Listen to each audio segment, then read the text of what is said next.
This is Judy Herman, advocate for authentic humanity, counselor, and author of Beyond Messy Relationships. You are listening to #POD podcasts of dentistry with Dr. Panks.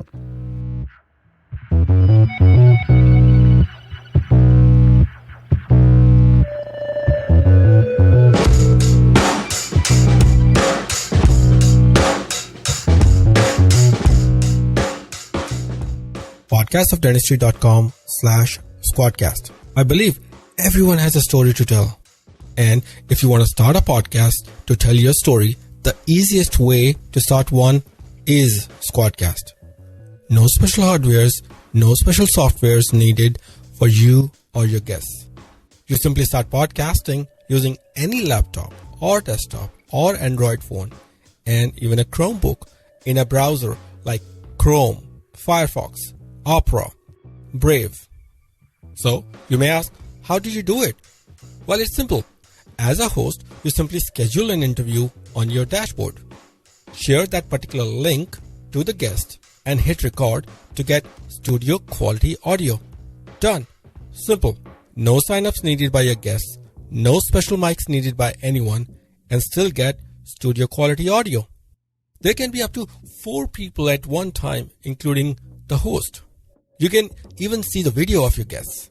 Connect any earphone or headphones with mic and you're golden. When you're done, simply stop recording and everything with separate tracks is automatically uploaded on your dashboard, ready to download in no time. Most of the basic audio editing is also automatically done when you download. Well, guess what? This particular podcast was recorded on Squadcast. Do I not make any sense? Well, they do have demo videos on their website to show you exactly how it is done. I did use the support and they have best in the class support. They are so confident in their services that they have even compared their services with other competitors. Another thing that gives me peace of mind is redundancy. That means that even if there is some error, you can still get the backup of all the recordings sent to you in your email through your dashboard. So, if you really like the idea of starting your own podcast, podcastofdentistry.com/squadcast. The subscription starts only at $10 per month. You can cancel anytime through your account without making any calls or any chains of emails. Super easy. Once again, to support this show, simply go to podcastofdentistry.com/squadcast. Give it a try. Hello, Pod Nation. This is your host, Dr. Panks Dhingra, and welcome to #POD and session number 15. Today, we have yet another great dental podcast.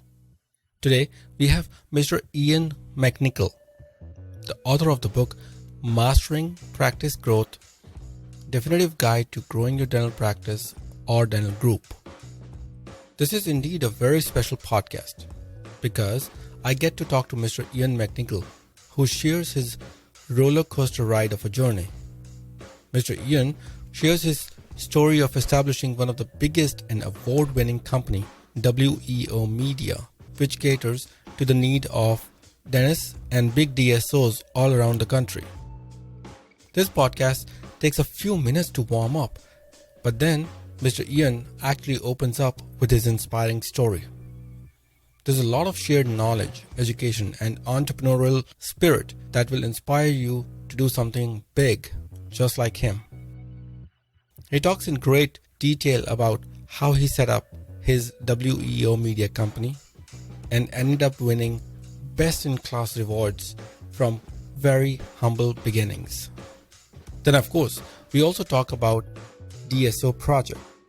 In all the conversation, he not only shares his experiences of WEO Media, but also the foundational questions why to even think about setting up a DSO. If you are even remotely interested to set up your own DSO, this podcast will help you answer a few of those fundamental questions and the path that you should take or not take to set up your own DSO. Ian also predicts how long does this winning streak of DSOs will actually continue and how quickly you should act one way or the other. Please also note this podcast was recorded pre-COVID-19, so use your judgment wisely. We talked all topics pertaining to social media, marketing, KPIs, culture, team, success, and whatnot. He of course also shared his mentors and how he did what he did. He shares his secret of being successful and his source of happiness, his sense of achievement, and everything in between. He shares so much value that you will want to take some notes, just like I did. I always love to deep dive in Tim Ferriss inspired questions, and as usual, those questions brought in a great understanding and mindset of Ian. Gosh, there's so much we all can learn and implement from this podcast. So without further ado, let's welcome Mr. Ian McNickel for session 15 at #POD podcastsofdentistry.com. Thank you. Officially now I would welcome you. Thank you for coming here, Mr. McNickel. You did your MBA from Washington State, right? Undergrad was Washington State University for mechanical engineering, and then my grad MBA was University of Washington. Yeah. Okay, University of Washington. Now, okay, so you did mechanical engineering. You know where it's going, right? Sure. And now you're getting into MBA. Okay, that makes sense. How did you transition to get into the dental world? Yeah, so it's kind of an interesting journey. So I started my career, I got my degree in mechanical engineering and worked in the high-tech sector in the Portland, Oregon area for about 10 years. And I really enjoyed it. I worked in semiconductor fabs and did a lot of, process engineering and all kinds of stuff like that. And towards the end of that 10-year stint, I decided to get an MBA. So I went to grad school full-time while I was working full-time. And so I'd commute up to Seattle from Portland once a month for a few days to take classes and all that. So got the MBA and decided I really wanted to do my own business instead of working in the corporate world. So I quit my job and, making a nice 6-figure job and cold turkey, just started my own company out of scratch with no experience. And it's kind of a crazy journey, but was able to do that. So it's an interesting program. I developed a business and marketing consulting company first and did that for a few years. And then when the recession hit 2008 and 9, people weren't hiring consultants. So that became a pretty rough gig. And so my partner at the time and we met another guy who had a website company. And so the three of us partnered up and formed what is now WEO Media. And so that's how that company kind of got started, was back in 2009. We didn't decide to do dentistry, though, until about 2011. And that really came out of a partnership. When we started the firm, I really wanted to understand, what's going to make us successful here. And so the lessons I learned from the consulting business that I had started previously, I wanted a client base that was big enough they could afford marketing, but not so big they'd have their own marketing teams. And so $500,000 to $3 million in revenue is a good size for a client. And we want lots of them. And so dentistry obviously fits that model. So the first kind of partnership we formed was with a group in the Northwest, and they had a few hundred dental clients. And so started working with them. They introduced us to about 20, 25 dental practices in 2011. And after I started learning the space a little bit, I decided, let's just focus on this vertical specifically. And really since 2011, that's been it. It's just been a total focus, deep dive on dentistry. Okay. I have so many questions in this whole 4 minutes or 3 minutes. I'm sure people would love to hear that. So let's talk about one aspect here. You said you had a good job and you wanted to do your own business. What was your mindset at that stage? Why did you want to go to the own business? My question is because was that influenced by your friends, your family, how your family used to be? Or what made you transition from a good job, a good semiconductor job, right, company job, and getting into your own business? What made you? Yeah, I think it's a combination of things. I've always been pretty ambitious and I've always kind of loved the idea when I was younger of running a company someday, which is why I eventually wanted to get the MBA. Not that you need that, but it was helpful. Yeah. And so, but honestly, I was in my 20s. I'm looking around at the older engineers, these guys in their older, what I call 40s and 50s, right? And now I'm 47, and that seems kind of a funny thing to say.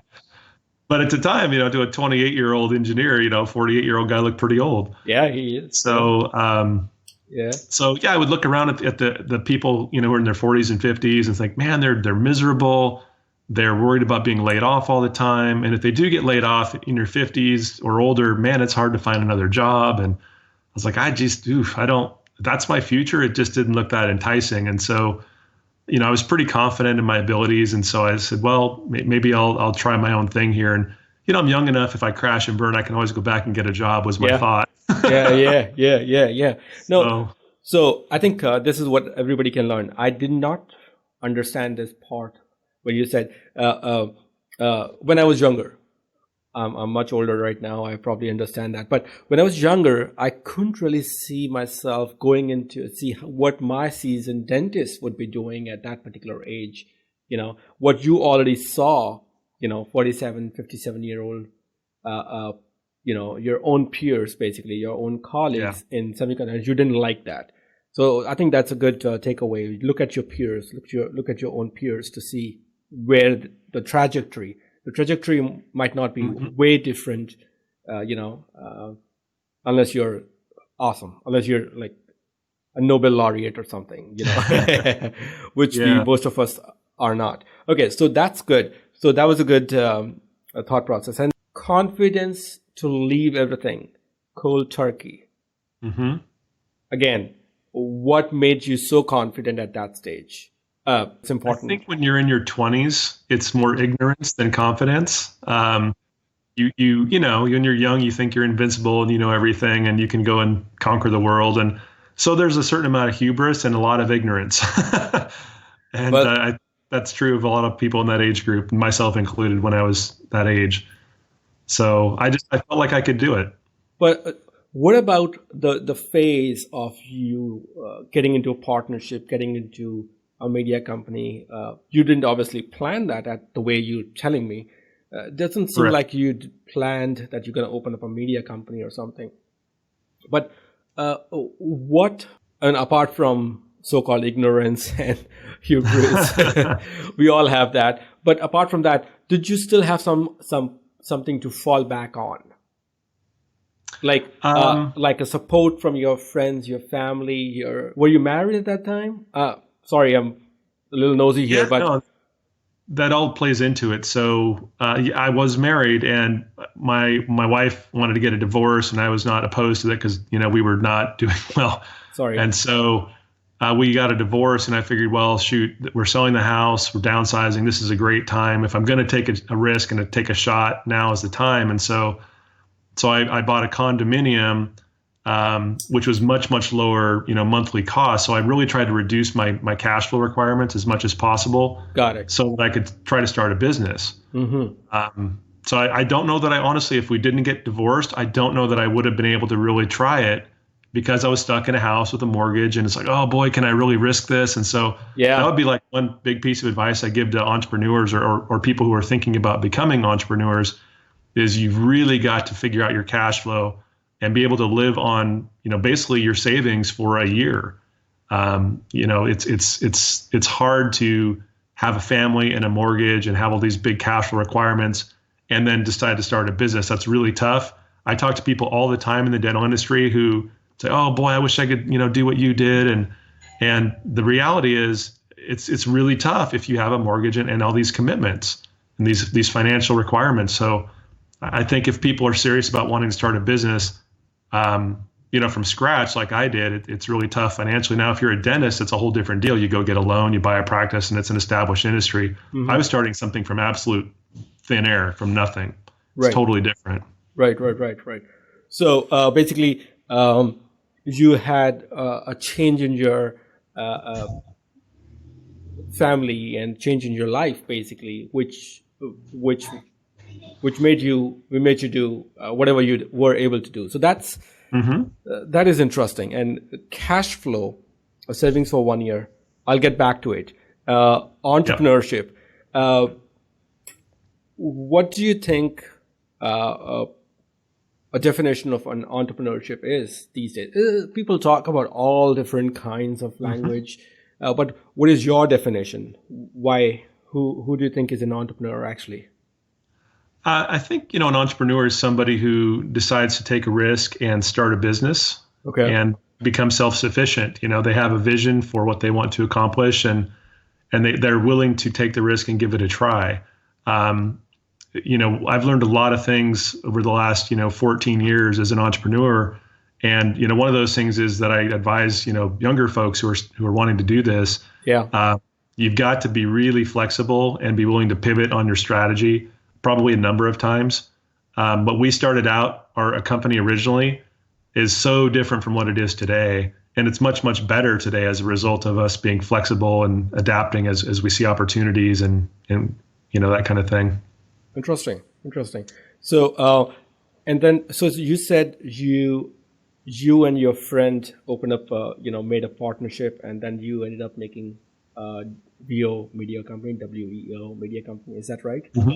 Okay. Yeah. So what happened was my roommate in grad school at the University of Washington, he was a chemical engineer getting his MBA. And so when I quit my job and started trying to build a consulting company, when I was just getting it off the ground, I convinced him to quit Intel. He was at Intel at the time. Wow. And, also making a good salary. Sure. And so he quit Intel and came and joined me. And the two of us kind of built that company together for a few years. Mm-hmm. Then, when the recession hit, my partner, his name is Corey, he met Mark, who's my third partner at WEO Media. So Mark had a website company, and Corey and Mark met at a networking event in Portland, Oregon. And so the three of us got together and started talking. And so, Mark had already been building his website company for 10 years, but hadn't really gotten very far. So Mark is a really good software engineer, but really building a company was not so much his skill set. Yeah. That's much more my skill set. And Corey's more of an operations guy. And so the three of us together were a really good combination. And that's a lot of times too, one of the lessons is it's really the team, me by myself, Corey by himself, Mark by himself, even Corey and I joined up. Any of those combinations were like moderately effective. Yeah. But put all three of us together and we actually built something that's pretty special. So really, it's really about building a good team, I think, in the early stages. Great. So basically, the way I would say is you should have three people. One is for the business, one for the operations. For business, you were responsible for the company. For operations, Corey, obviously, and for the software, the technical aspect was our Mark. Am I correct? Yeah. And for our company, that worked well. Every company is different, but for us and what we were trying to build, that ended up being a really good division of labor. Right. And now with the team, is your media company still actively pursuing new clients and actively really helping dental world, or it's not that common? It's not that popular anymore. Yeah, so WEO Media, it's a dental marketing agency. When we started it, of course we had no employees and we did everything ourselves. Right. Over the last 6 years, we've hired 50 people now, so we've got 50 employees, and we're growing at a very nice clip. We service about 800 dental practices across the country, both general dentistry and specialists alike. Okay. And so, and it's been very successful. We've won some nice national awards. So every year at the American Dental Association has their annual meeting every year. Yeah. And the middle of the exhibit floor, there's a big technology expo, and every year they have an award ceremony for the best of class awards. And mostly they're for, technology, hardware, sensors, software, that kind of thing. Yeah. But they do have a couple of business categories. And so WEO Media has won that best of class award at the ADA 4 years in a row now. Wow. For being the best website and online marketing company in dentistry. So we're pretty proud of that accomplishment. And, we just kind of keep plugging away. It's still privately owned. Just the three of us own it. And just nice, steady growth every year. But yeah, we're always looking for clients, and we really focus on service and results, ROI. And that's why we have a very high retention rate. Our retention rate's over 90% of our clients stay with us every year because they want to, not because they actually have to, but they stick with us because they're happy. So that's to me like probably the most important metric. I mean, we can talk about revenue and growth and all this kind of stuff. Retention rate's the most important thing because that really speaks to, are we providing a quality product that people like? So who's your ideal client? Like somebody who has $500,000 gross revenue, million, 2 million, 5 million, an ideal client which you can make them jump from X amount to Y amount, Well, I mean, that's one of the things that's, I think, a little bit unique about us is, we work with everybody. So if it's somebody who I just need a basic website, sure, no, we can do that. They want a custom website, or they want a really aggressive online marketing program, we can do that too. I mean, we have clients that are $100 a month. We have clients that are $40,000 a month, and everything in between. So we have a huge range of the type of practices that we work with. 2/3 of our clients are coming to us because they want growth. They want new patient growth. Yeah. And so those people are typically between $1,000 and $5,000 a month on marketing services. So if you say who's an ideal client, that's our most typical client. Yeah. I suppose that would be an ideal client, but we have bigger clients. We have DSOs, emerging DSOs with 5, 10 locations, 20 locations. And we have a lot of single practitioners, mostly single practitioners with 1 or 2, 3 locations. Yeah. So we work with everybody. We really don't have, I would say, an ideal client. Got it. We try to meet people wherever they're at. So if they're a startup right out of school, they're mid-career, maybe they're getting ready to transition and sell their practice, and they've never had a website. Well, that's something they need before they sell. Because that's what the buyer's looking for. So we really connect with everybody. Got it. So going back a little bit back here, when you, Corey, and Mark came together, and you said you were doing all by yourself. Tell me that time, how did you get your first client? That story would be interesting for somebody who has a little entrepreneur mindset. How did you get them? Yeah, I think, it was really trying to understand what kind of company are we, what are we selling, and then who are we trying to sell it to? Okay. And so once we kind of got clear on, we are trying to sell to small businesses in this region. We were not a national company at that time. We were not dental specific at that time. So we were just looking for small businesses. So I would go to events and networking events and things like that where, small businesses would be. And sorry to interrupt here. Sure. So were you the first one, who was actually going into the networking events, or Mark and Corey were tagging along?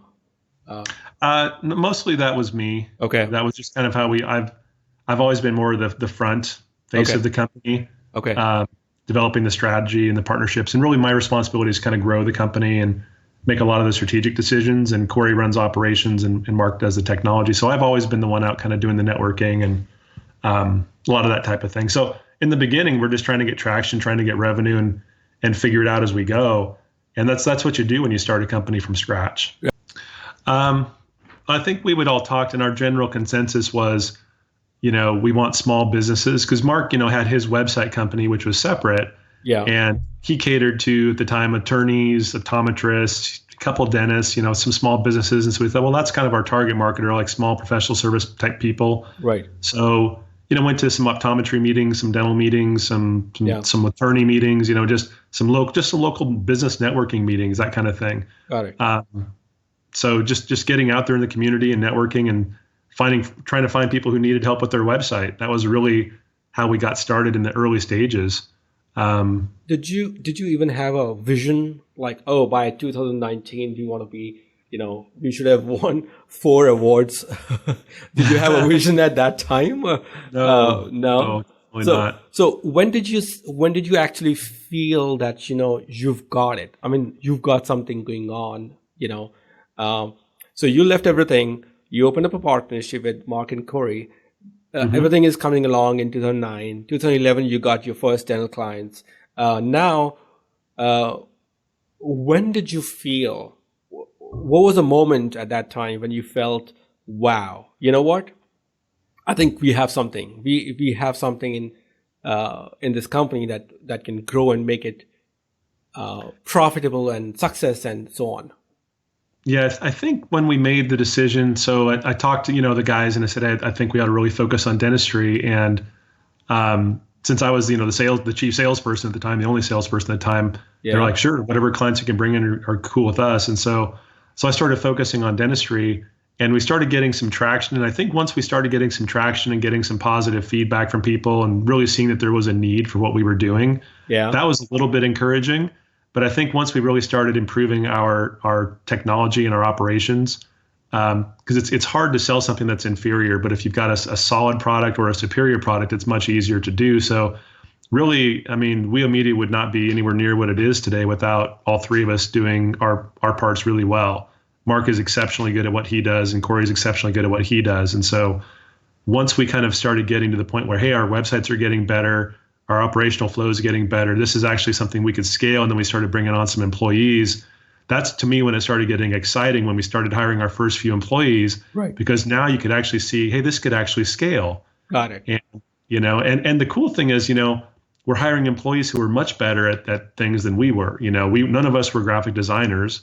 Yeah. None of us were SEO guys. None of us were videographers, right? So we're hiring these kinds of people that have much better skill sets than we did. Yeah. And now our designs are better. Now our videos are better. Everything just kept getting better as we hired people. Right. And so that's when it started really getting exciting. 2013, 14, 15. It's like, wow, we're really starting to build something here. That's when we started getting the vision for, hey, we could really do something special in this industry. But it was definitely not that way early on. It was more about survival and, what kind of business are we going to become here? And I think that's in the early stages of a company. You just don't know where it's going to be in 2 to 3 years. You got to be flexible. Right. No, that's interesting. So the reason I ask all this question is because sometimes I want to, and I have some friends I talk to regularly, and they have a similar notion. Like, well, man, I don't think we should do that. And I just want to make sure that I have a new perspective, and our audience have a new perspective, and in the mindset how Ian McNickel got famous and successful in the company. So thank you for sharing that. Sure. Yeah. So it seems like you do all kinds of work at WEO Media company. Anything that you think that you're among the best? I mean, okay, overall we are good. You're really good, but among the whole shebang of A to Z, what you do in the media company, in marketing, what did you think you're really awesome? Like nobody can get close to it. What are you good at? Yeah, I think our core services is what we really built the business on, or where we really excel, which would be the websites, search engine optimization, our pay-per-click. Those types of things are really, really strong. Okay. We're a Google certified partner agency, and our entire SEO team, they're all certified and they're all really good at what they do. Mm-hmm. And our team lead for our SEO team, he's been doing SEO literally since SEO was a thing. Since search engines came out, he's been doing this kind of thing. So he's super knowledgeable and really good. 3 months later, there would be a new Panda being released, and everything is, you know what I'm saying? Everything was going to be changing. Okay, good. Yep. Interesting. So how intimately are you involved with the media company right now? I mean, you do have partnership, I understand, but are you still networking? Are you still bringing in clients for the company, or it's on autopilot? Thank you. I'm still very, very involved. Yeah, absolutely. So, Mark and Corey and I, we all kind of run our respective divisions of the company. So I'm running sales, marketing, business development, those types of things. Yeah. So I'm still involved with our strategic partnerships, a lot of our large strategic partnerships in particular. I still do a fair amount of lecturing. I lecture at a lot of study clubs and dental conferences about marketing. Obviously, writing the book gets us a lot of exposure as well. Yeah. So I'm still very involved with WEO Media for sure. I also am busy with my other company, the DSO project, and that is actually very complementary to WEO Media. So my time is consumed between the two of those activities. Okay. So you initially started with networking events, and now where do you get your clients? Yeah, so we graduated from that a long time ago, from the networking thing. So, sure. So really the things that we do, our target is a dentist, right? So we want to attract dentists. That's our goal. Yeah. And so you got to go where dentists are or meet people who know dentists. And so lecturing at events is always good. So we love to lecture as often as we can at events, because we'll educate about, how does Google work? How do you optimize for search engines? How do you get a reputation optimized? All these kinds of things. Yeah. And we do it really educationally. Yeah. And then by educating the docs, they say, well, you guys seem to know what you're doing. Maybe you could help us. And yeah, we'd love to, Okay. So really speaking at events is huge.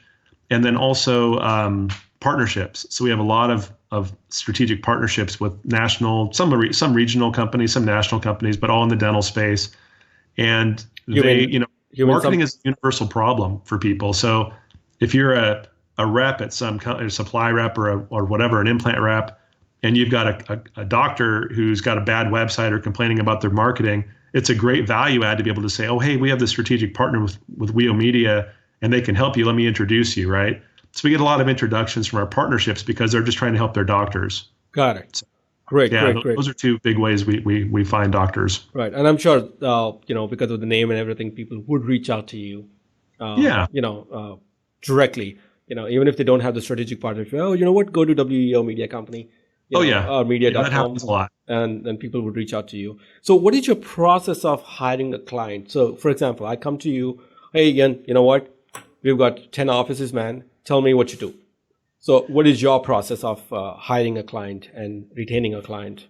Yeah, so our approach is pretty unique. We employ consultants who, yes, they're salespeople, but they're basically consultants. And so what they do is they scope out, they'll ask the doctors we have a questionnaire. And so we'll ask a discovery questionnaire where we go through, needs, goals, budget, competition. What have you tried in the past? All these types of things. How many locations where's you're located? And we do an analysis of their current performance. We analyze the current website. We look at their competition, at their Google rankings. So we do a pretty deep dive on their existing situation. Yeah. And then based on the questionnaire and all of our analysis, we come back to them with a proposal based on, everything we talked about, everything we researched. Here are some options for how we could help. Okay. And it's customized every time for what they need and want. And so we've got over 20 different services we can provide to a doctor from WEO Media. So we customize those offerings, and it's a la carte. We might recommend, here's 10 things we recommend, and the doctor might do one or four or all 10. It's totally up to them. We don't offer packages, because to me, packages are very artificial. Okay. It's you're trying to sell what's in your best interest, not what's in their best interest. We want to sell what they need, not what we want to sell, if that makes sense. That's why we have to ask a bunch of questions. And people, what packages do you have? We don't have packages, because that's the wrong way to sell. Yeah, we're not package guys, right? Yeah, I know. You need to understand what the practice wants, Yeah, okay. and what they need, and we offer solutions based on the needs that we find in our assessments. Got it. So I think that's a good start.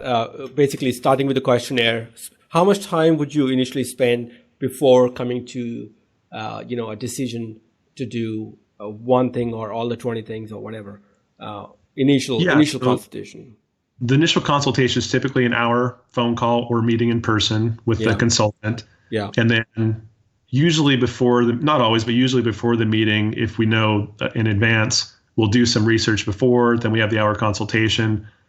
Research beforehand's half hour to an hour. Yeah. And then afterwards, probably another half hour to an hour to create a proposal. So you're 2 to 3 hours in that initial phase of a potential sales process. And then, if the doctor wants to come on board, then that's great. And if not, our team continues to ping them and follow up, see is now a better time. And so we're not pushy. We're pretty low, probably too low pressure in all honesty, with our sales approach, because we really try to just be educational. And, if you sell somebody something, people don't like being sold to, and they're not likely to remain loyal if they feel like, oh man, I shouldn't adopt that buyer's remorse. If you just educate them, go at their pace when they make a decision, then they're likely to stick with you. And that's what we want. We want clients who want to work with us long term, not somebody we sold something to hit a quota.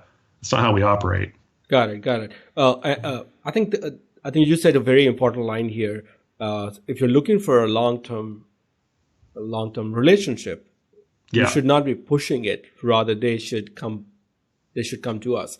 I have a very similar thing. I say to my patients, I say, listen, I want you to get this done. If you can, if you do it, it's good for me. If you don't do it, at least I'm educating you that you should get it done.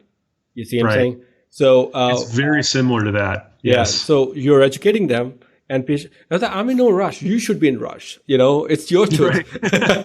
It's your tooth teeth falling out, right? Yeah, it's like your tooth is gonna fall out, or you're gonna have this dramatic pain or whatnot. So come back to me when you're ready. Thank you. Yeah, no, it's very analogous to that. It's very analogous to a doctor doing their assessment, treatment planning, offering them solutions, and if they have case acceptance, cool, and if not, maybe next time, right? It's very similar to what we do. How often has it happened to you? A client that you've or at least a potential client who didn't go with you initially and would come back to you? Like after It happens all the time. Yeah. All the time. Some of them, would they come back a year later, 6 months later, something along those lines? It's generally like a year, yeah, because usually they're signing up for an annual contract with somebody else, and then about 6 or 9 months into it, they'll contact us and say, "Hey, we should have went with you guys. What can we do?" And so, well, wait till your contract ends, and then we can work with you. So you guys don't have a contract? Is that what it is as of now? Let's say as of now. We have so we have a service agreement, which is a month to month, so they can quit any time. 30 days notice. We do offer discounts on some of the services if you want to sign up for an annual contract. Yeah. And we do a price discount for that. But if they want to do month to month, we offer month to month on almost everything we sell. Got it. Yeah. I think there are two aspects which I'm really interested to talk about. For example, in marketing, what is the most common marketing that works? Good question. Right.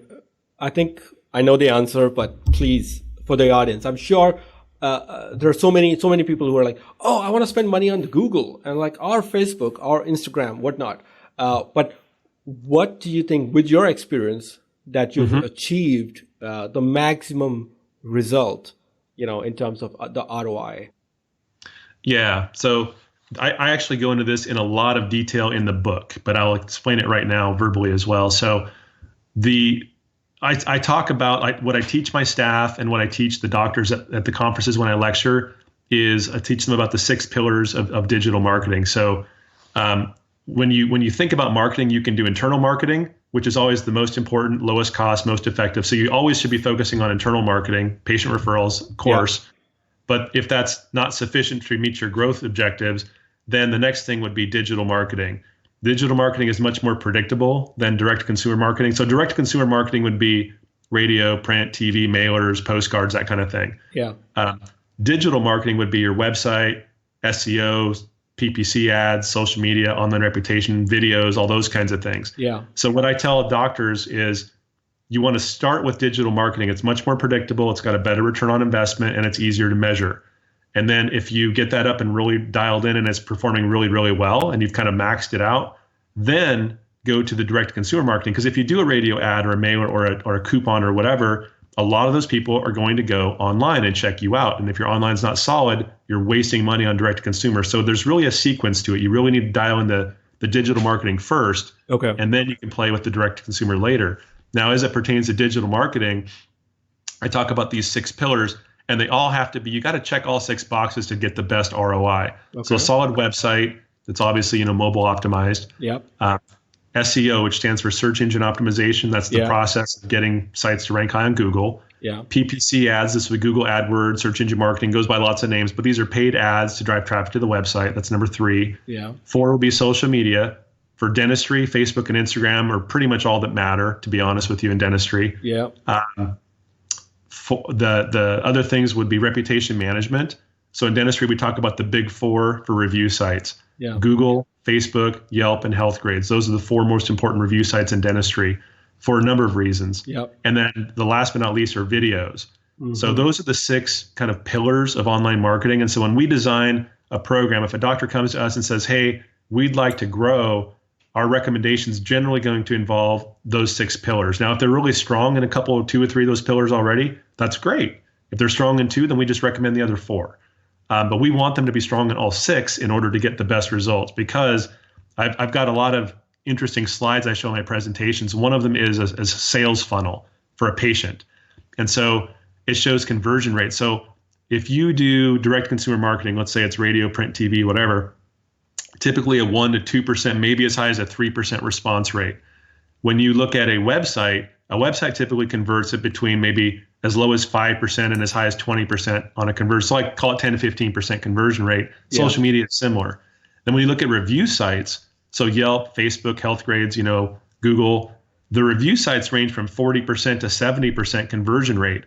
So what that means is people on average will look at your website and your social media, and they're more browsing and getting educated. And when they're ready to make a decision, they go look at those review sites, in particular those big 4. Yeah. And so what we tell people is like, look, if you have a great website, but you're lacking reviews, you're missing the boat. If your social media is strong, but your website's a disaster, you're missing the boat. So you've got to check all 6 of those boxes. The most important would be the website, the SEO, and the online reputation. Yeah. And then social media, videos, and PPC would be kind of like the second tier. But all 6 are really important, and they all work together really well.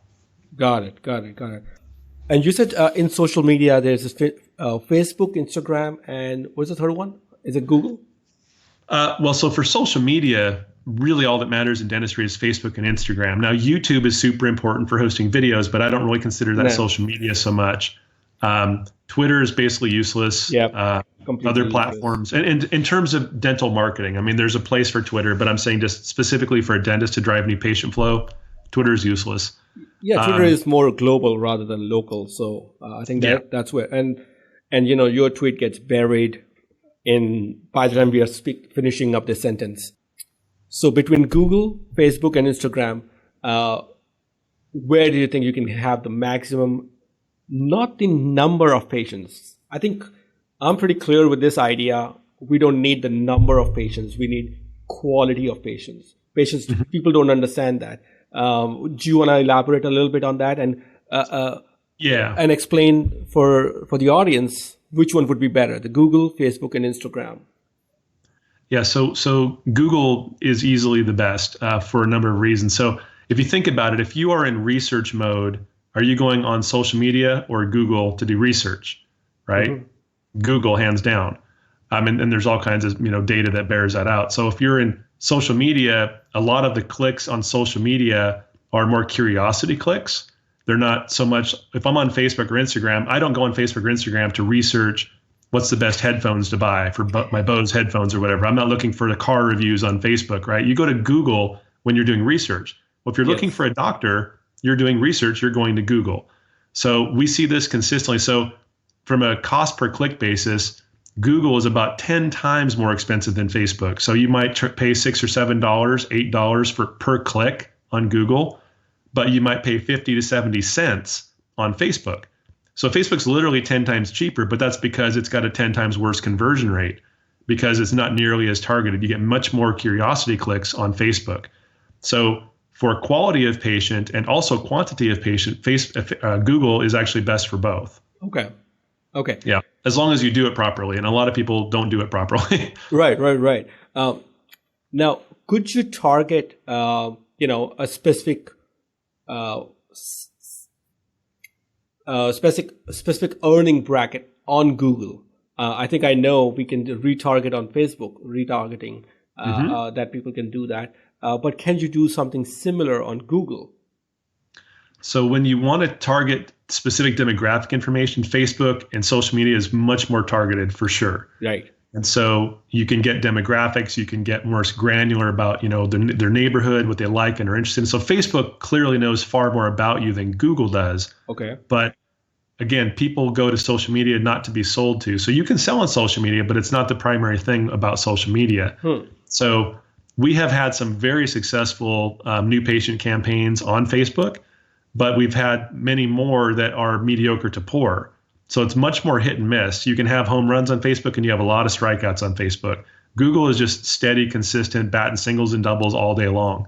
So it's very, if you're building an online marketing program, you want to build it on Google, not on Facebook and Instagram. Facebook and Instagram are great to do and they're helpful. And you can, depending on like if you're pedo and ortho or something like that, you can have a lot of success on Facebook in certain aspects of it. But the practices that I see that are the most successful on social media, do not outsource it to a company like mine. And as much as I would love to say, oh, sure, hire us for your social media, we do a fine job on social media, but the practices that do the best are the ones that do it themselves. They're very engaged. They're doing stuff every day. They're posting fun stuff with patients. They're showing personality. Nobody wants to read your Facebook post about, cavities and flossing. I mean, nobody cares about that. Nobody right? does. They want to see, what are you guys doing? What's happening in the office? What are you doing in the community? What are your personality? So from that perspective, social media can be really powerful and really effective, but it really requires the office to be engaged and be fairly savvy. Now we can advise on these things, but we can't do that for them. So we can do kind of your normal type posting and get decent results. But from an agency, no agency can do what the office can do themselves. An engaged office will beat an agency every day of the week when it comes to social media. Yeah. But that's the only aspect of digital marketing I would say that that's true.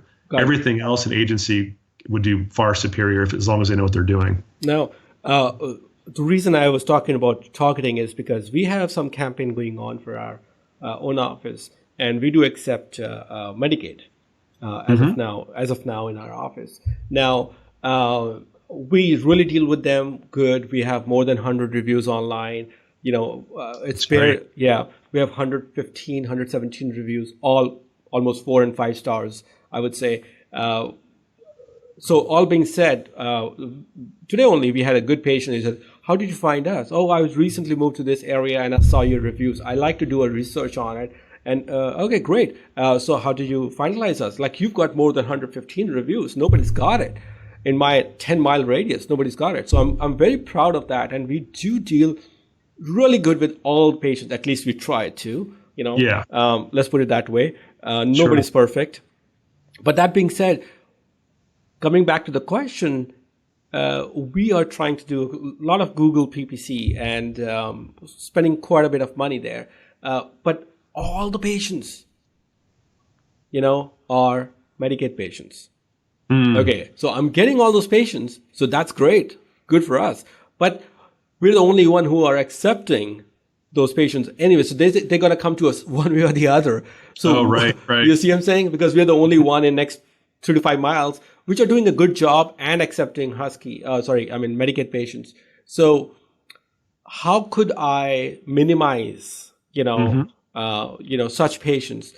Because my goal is to bring in more quality patients. What are your thoughts on that? We have that question all the time. So it's very common in dentistry these days with insurance reimbursements dropping, Medicaid not paying well. So a lot of our clients come to us and say, "Hey, we would love to drive patients that are, kind of fee for service type patients. So how do we do that?" And I mean, you can't do it 100%, of course, all the time, but there's definitely things you can do in the ads themselves, in the messaging, in the landing pages to indicate, if you don't take Medicaid, explicitly say that, screen them out before they click on your ad, that type of thing. So there are things you can do in the messaging.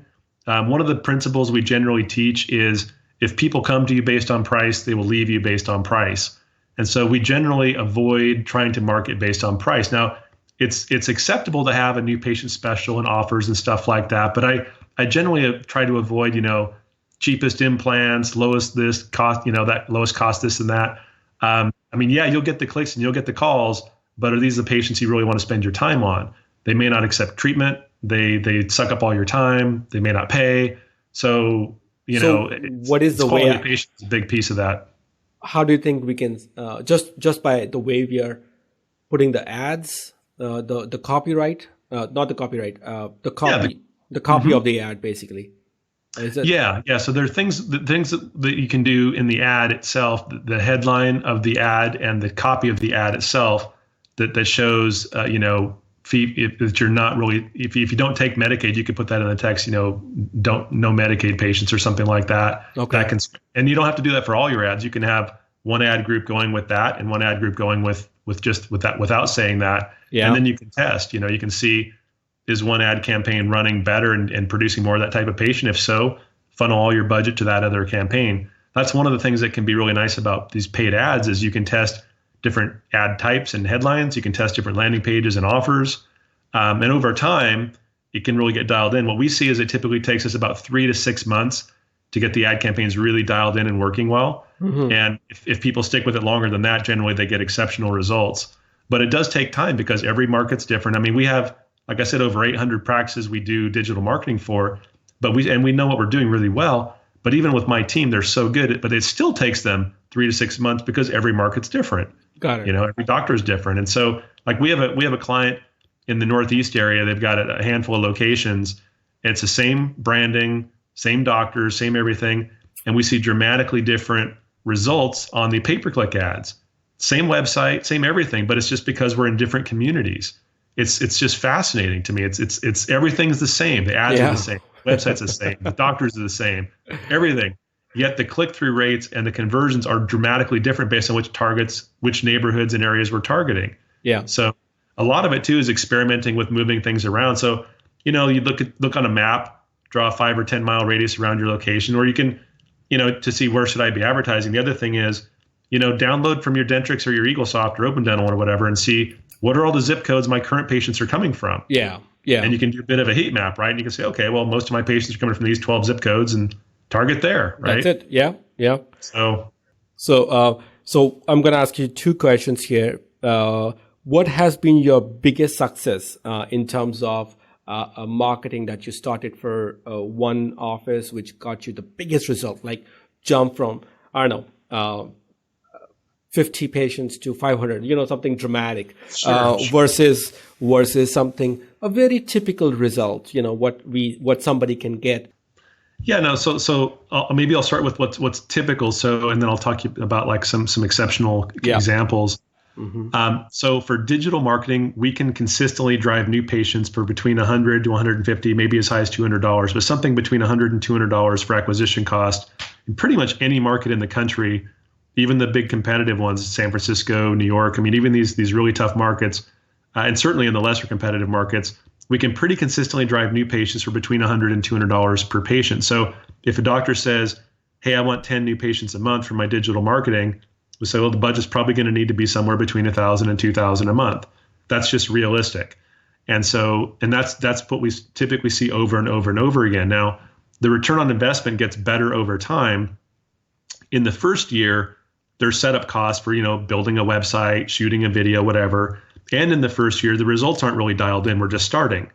So if they stick with us for at least a year, people rarely leave us after a year, because in the second year, you're not paying any more setup fees and the results are good. You're on page 1 of Google. You've got lots of reviews on, Yelp and Facebook and health grades and all these things. Yeah. And the results are exceptional at that point. So it takes time, but consistently, we're $100, $150 acquisition cost, maybe a little higher. Now we've certainly had clients. We have one in the Northwest where we're based. We were doing his website and his SEO for a while, single location, 2-doc practice, general dentistry. Yeah. And we were, had them ranking on probably around position 7 or 8 on page 1. So decent. Yeah. They had nice patient flow. They were getting about $120 to $140 acquisition cost, which they were happy with. Okay. And which is good. And they were saying, well, what else can you guys do? And said, well, we can beef up the SEO quite a bit and do some videos and some blogs and all this other stuff. And so they increased their budget with us, and we took them to the top of Google. So they're consistently pegged at number 1 on Google. And in that situation, we had them consistently $40 to $50 a month for acquisition cost. So that was an exceptional result. And so they are absolutely dominating that market. And it's because they're really investing in the digital marketing. What is your tracking mechanism? So I spend $2,000, $1,500 with you a month. Does that include your cost, or that would be separate, or $1,500 would be only for Google PPC? And go ahead. And so that's one question. Number 2, on the same track is, how would an owner track? How many patients is he getting? Is there a way that you would be tracking at the back end and tell them, hey, Dr. Panks, you know what? We spent $1,500. We got you 15 patients. So it's pretty much $100 a patient for you. Or somebody on our back end, somebody has to track it down. Yeah, good question. So the first part about the cost. So when a client signs up with us, everything is itemized. So the website monthly fee is this much, the SEO is this much, the social media is this much. So everything is itemized line by line, so you can see transparently what everything costs. And again, they're all independent services. So some things can be canceled, some can be added, whatever you want to do. When it comes to the pay-per-click ads, the PPC ads, we just have a management fee. It's either $250 a month or 15% of the total budget, whichever is greater. Okay. And so right around $1,700 a month or so, it converts to the 15%. Below that, it's about $250 is management fee. So if you're $1,500, you would know $250 is management fee and $1,250 is going to Google. Got it. For example. Now, how we track and report that, one of the things that we do is we use tracking numbers, which a lot of companies will do. We use tracking numbers on our website and on our ads, so that we can see how many calls are being generated from the website. And so the only place these phone numbers exist, are online. So they're not on the business cards, they're not on the direct mail and all that kind of thing. So that allows us to see, and the doctor to see how many calls are coming from the digital marketing. Got it. So you're saying something like CallRail. Yeah. CallRails is one of the common ones out there. Yeah. And now we don't know typically how many patients that generates. So we might say, hey, Dr. Panks, you got 173 phone calls. Here's the data. And then somebody in the practice then could go and cross-reference the phone numbers or the names with the new patients that came into the last month or two. So it's more of a manual process that way. Okay. So a lot of our clients, we don't know exactly, but the clients who are willing to share the data with us, we'll help them do the analysis because we want to understand too. And plus it creates a nice case study for us. And so it gives us a better understanding. So we've done this enough times over the years that we know consistently we're in that acquisition cost of $100 to $200 every time for the combined program. So if they're paying us, X amount for SEO, X amount for this and that, the combined budget's, let's say $2,000 a month, and we're driving, 13, 14 patients a month. So that's, whatever that is, $140 a patient or something like that. Right. So that's pretty typical. We see that over and over again. Got it. So basically there is no set system to figure out, because what happens is, I think there's another problem. So we have a new patient who came to us. Good, great, happy. We're all happy about it. And then he didn't save our own phone number. Certainly, right? Because everything is on Google, right? Oh, I'm going to type in Dr. Panks' name, right? And then he finds me, and then poof, he clicks up the ad, calls again from the same CallRail number, and I'm charged again, which is okay. But is there a way to even reduce that down? Yeah. So, there are things that people can do in the PPC settings. But yeah, so there's, I guess, a couple parts to that. When people call, when we, let's say 150 calls came from the digital, we don't think that that's 150 calls generated by us. It's usually more like 10 or 20% of those calls are from what we're doing. And 80% of the calls are from existing patients, vendors, people that already know the practice, right? Mm-hmm. So what we're looking to do is, and again, in CallRail, you can see these flags, first time call or repeat caller. You can see those kinds of data pieces. Sure. But also, when, what we encourage the practices to do is every month, go through all your new patients and be as diligent as you can every time a new patient comes in. How did you hear about us? Yes. Make sure that gets noted in the practice management software, and then run a report every month. Yeah. And then look at that to see what's working for my marketing. And the more accurate you can be with that, obviously the better, garbage in, garbage out, right? If you're not tracking accurately, you don't know what's working. Yeah. But if the staff is diligent about asking those things, and you pair the how did you hear about us with the tracking data, you can piece together the story and get pretty accurate in terms of what's happening. Now, if you're doing other things like direct mail, you'd want to use a separate tracking number for that. Radio, a separate tracking number for that. So every campaign gets its own thing. Online, though, is different. Online, we typically like to use one number for everything. And it's not as great for tracking, but it kills your SEO if you use a different number for different directories. That's not good for SEO. So we generally have one website or one number online generally is the usual strategy. Not always, but usually. Isn't there, I don't know if it's true or not, but Google was saying that they are going to stop all those CallRail numbers completely, and you got to use your own number. Is that a rumor, or I don't know? Maybe No, I don't think so. So Google, in fact, has its own scripting that we use on the ads. So Google has scripting that you can install into your website and with your ads, right? Where people call the number, and when they click on the ad and it goes to the website, it converts to a Google number, and then they call from the Google number. And so then you can see from Google, from your AdWords dashboard, you can see how many calls you generated from your campaign, right? So that's pretty common. A lot of people do that. Yeah. And so to my knowledge, no, that you can continue to use tracking numbers, your own number. Google's agnostic to that. Got it. I think I had another question about the PPC. Sorry, I'm going back there. So we were talking about, okay, Facebook and Instagram is okay, but Google is a king basically here. Now my question is, would that work also for specialized procedures? Like implants or Invisalign or something. Do you think still Google is better than the Facebook and Instagram with your experience? Yeah, our experience, definitely Google is better for specific procedures as well as just general patient flow. But again, we've had some really good successes with Facebook in those areas. It's just Facebook is more hit and miss in our experience. So Google, you'll have consistent results month over month over month. Facebook, if you figure out a great campaign, you might kill it for a month or two and then it stops working. Yeah. Google is more consistent, steady Eddie, month after month.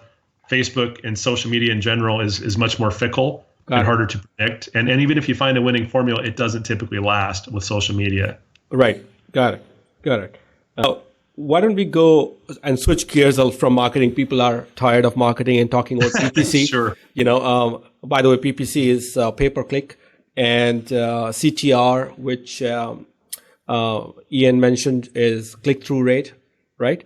That's correct. Yep. Click-through rate would be like how many people are clicking through that link, whatever is on the digital media, whether it's on Google, Facebook, Instagram. So how many people clicked, how many people stayed, and so on. So that is CTR. Anyways, now I am going to move towards the DSO project. I was actually listening to your interview with your DSO project co-founder Jeremy Dixon with Howard Fran in 2018. It's an old interview, but I thought I get to know people probably know a little bit about the DSO project, but I don't want to waste a lot of time. But give me like 20-30 seconds overview about the DSO project and how. Yeah. So the DSO project is actually really a unique business. So Dr. Jeremy Dixon, my business partner, he's a dentist, he's an MBA. He started his DSO, over 10 years ago, about 15 years ago, really. He grew it up to nearly 30 locations, did a great job and sold it, made a nice amount of money, took a year off, came back from his vacations and started this DSO project company.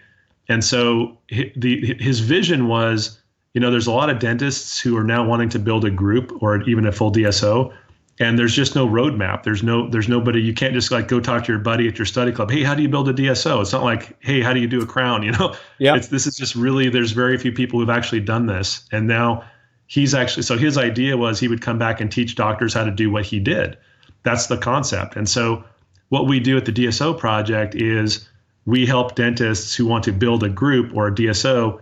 It's a full service kind of advisory program where we really help them build a business plan, build a management team, implement KPIs, bring in funding, doctor acquisition, practice, acquisition pipeline, the whole deal, doctor retention, staff retention. There's a million details that go into building a group.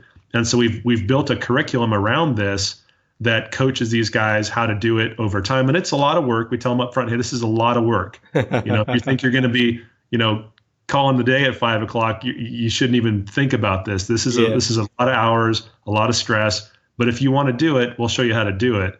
And so what we do there is really coaching these guys how to do it. Now, it's interesting too. We've actually developed 2 tracks for our clients. One track is the consulting track where, we coach them how to build their own DSO. What we found though, over the last couple of years is there are a lot of doctors who would kind of like the benefits of it without building their own. And so we've actually looked at building some of our own groups, and we're doing that right now. And so it's a different model, but it's really, I think, going to be very popular as we roll it out next year. So bottom line is we're helping groups. I got confused with the second part of it. So, you're helping, for example, me with 10 offices. You're helping me create my own DSO. Okay, that I understand. Now, What was the second track can you expand a little bit on that? Yeah, so we will go into a market and we will form our own DSO.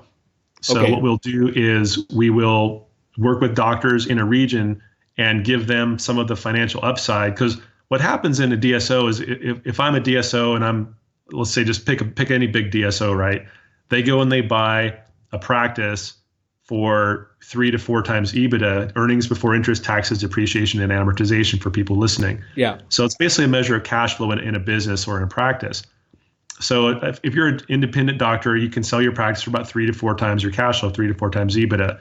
Now, a larger group might be worth 10 or 12 or 14 times EBITDA themselves. And so what happens is if I'm a group and I go buy, this practice down the street for 3 times, but I'm worth 12 times, I immediately quadrupled my money. Right. That's, in a nutshell, what's driving the DSO rapid growth is because the valuations are so high.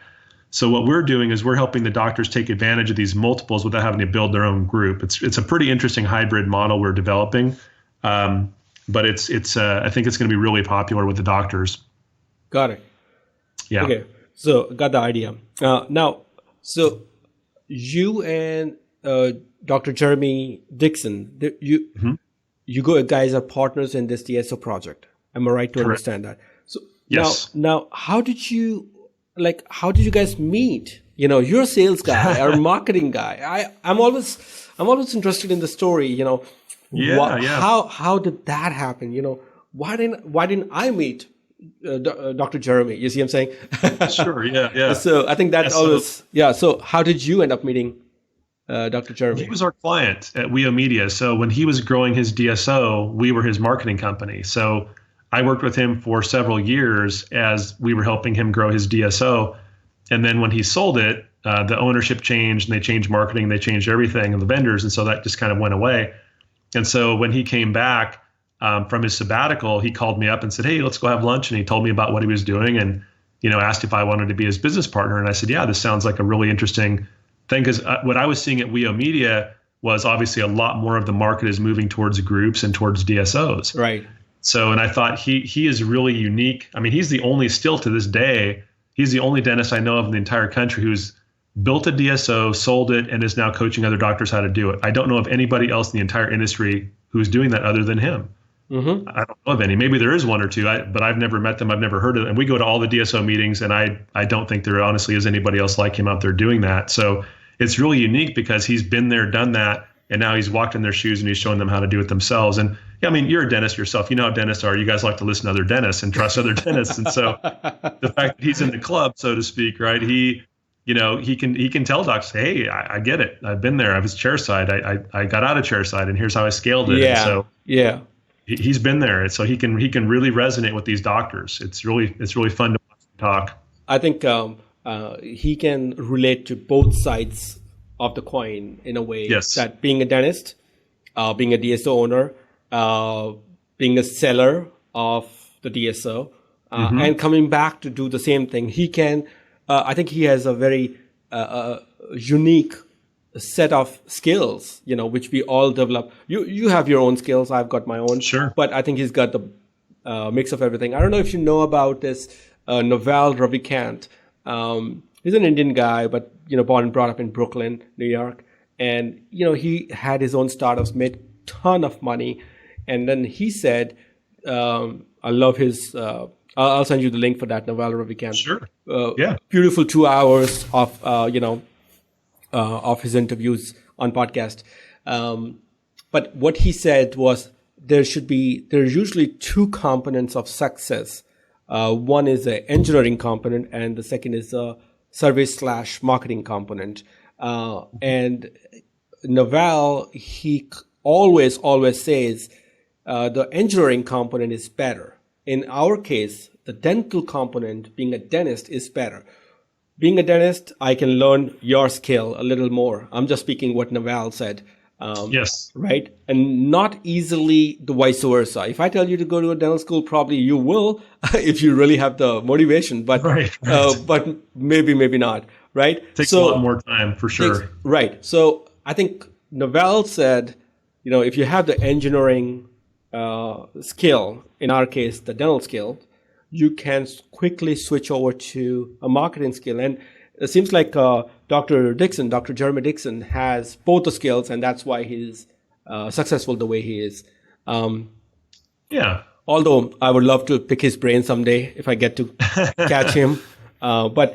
Great. So how intimately are you involved with the DSO project? And, I understand with the WEO Media company, you're getting the clients, you're in, the marketing side of the company.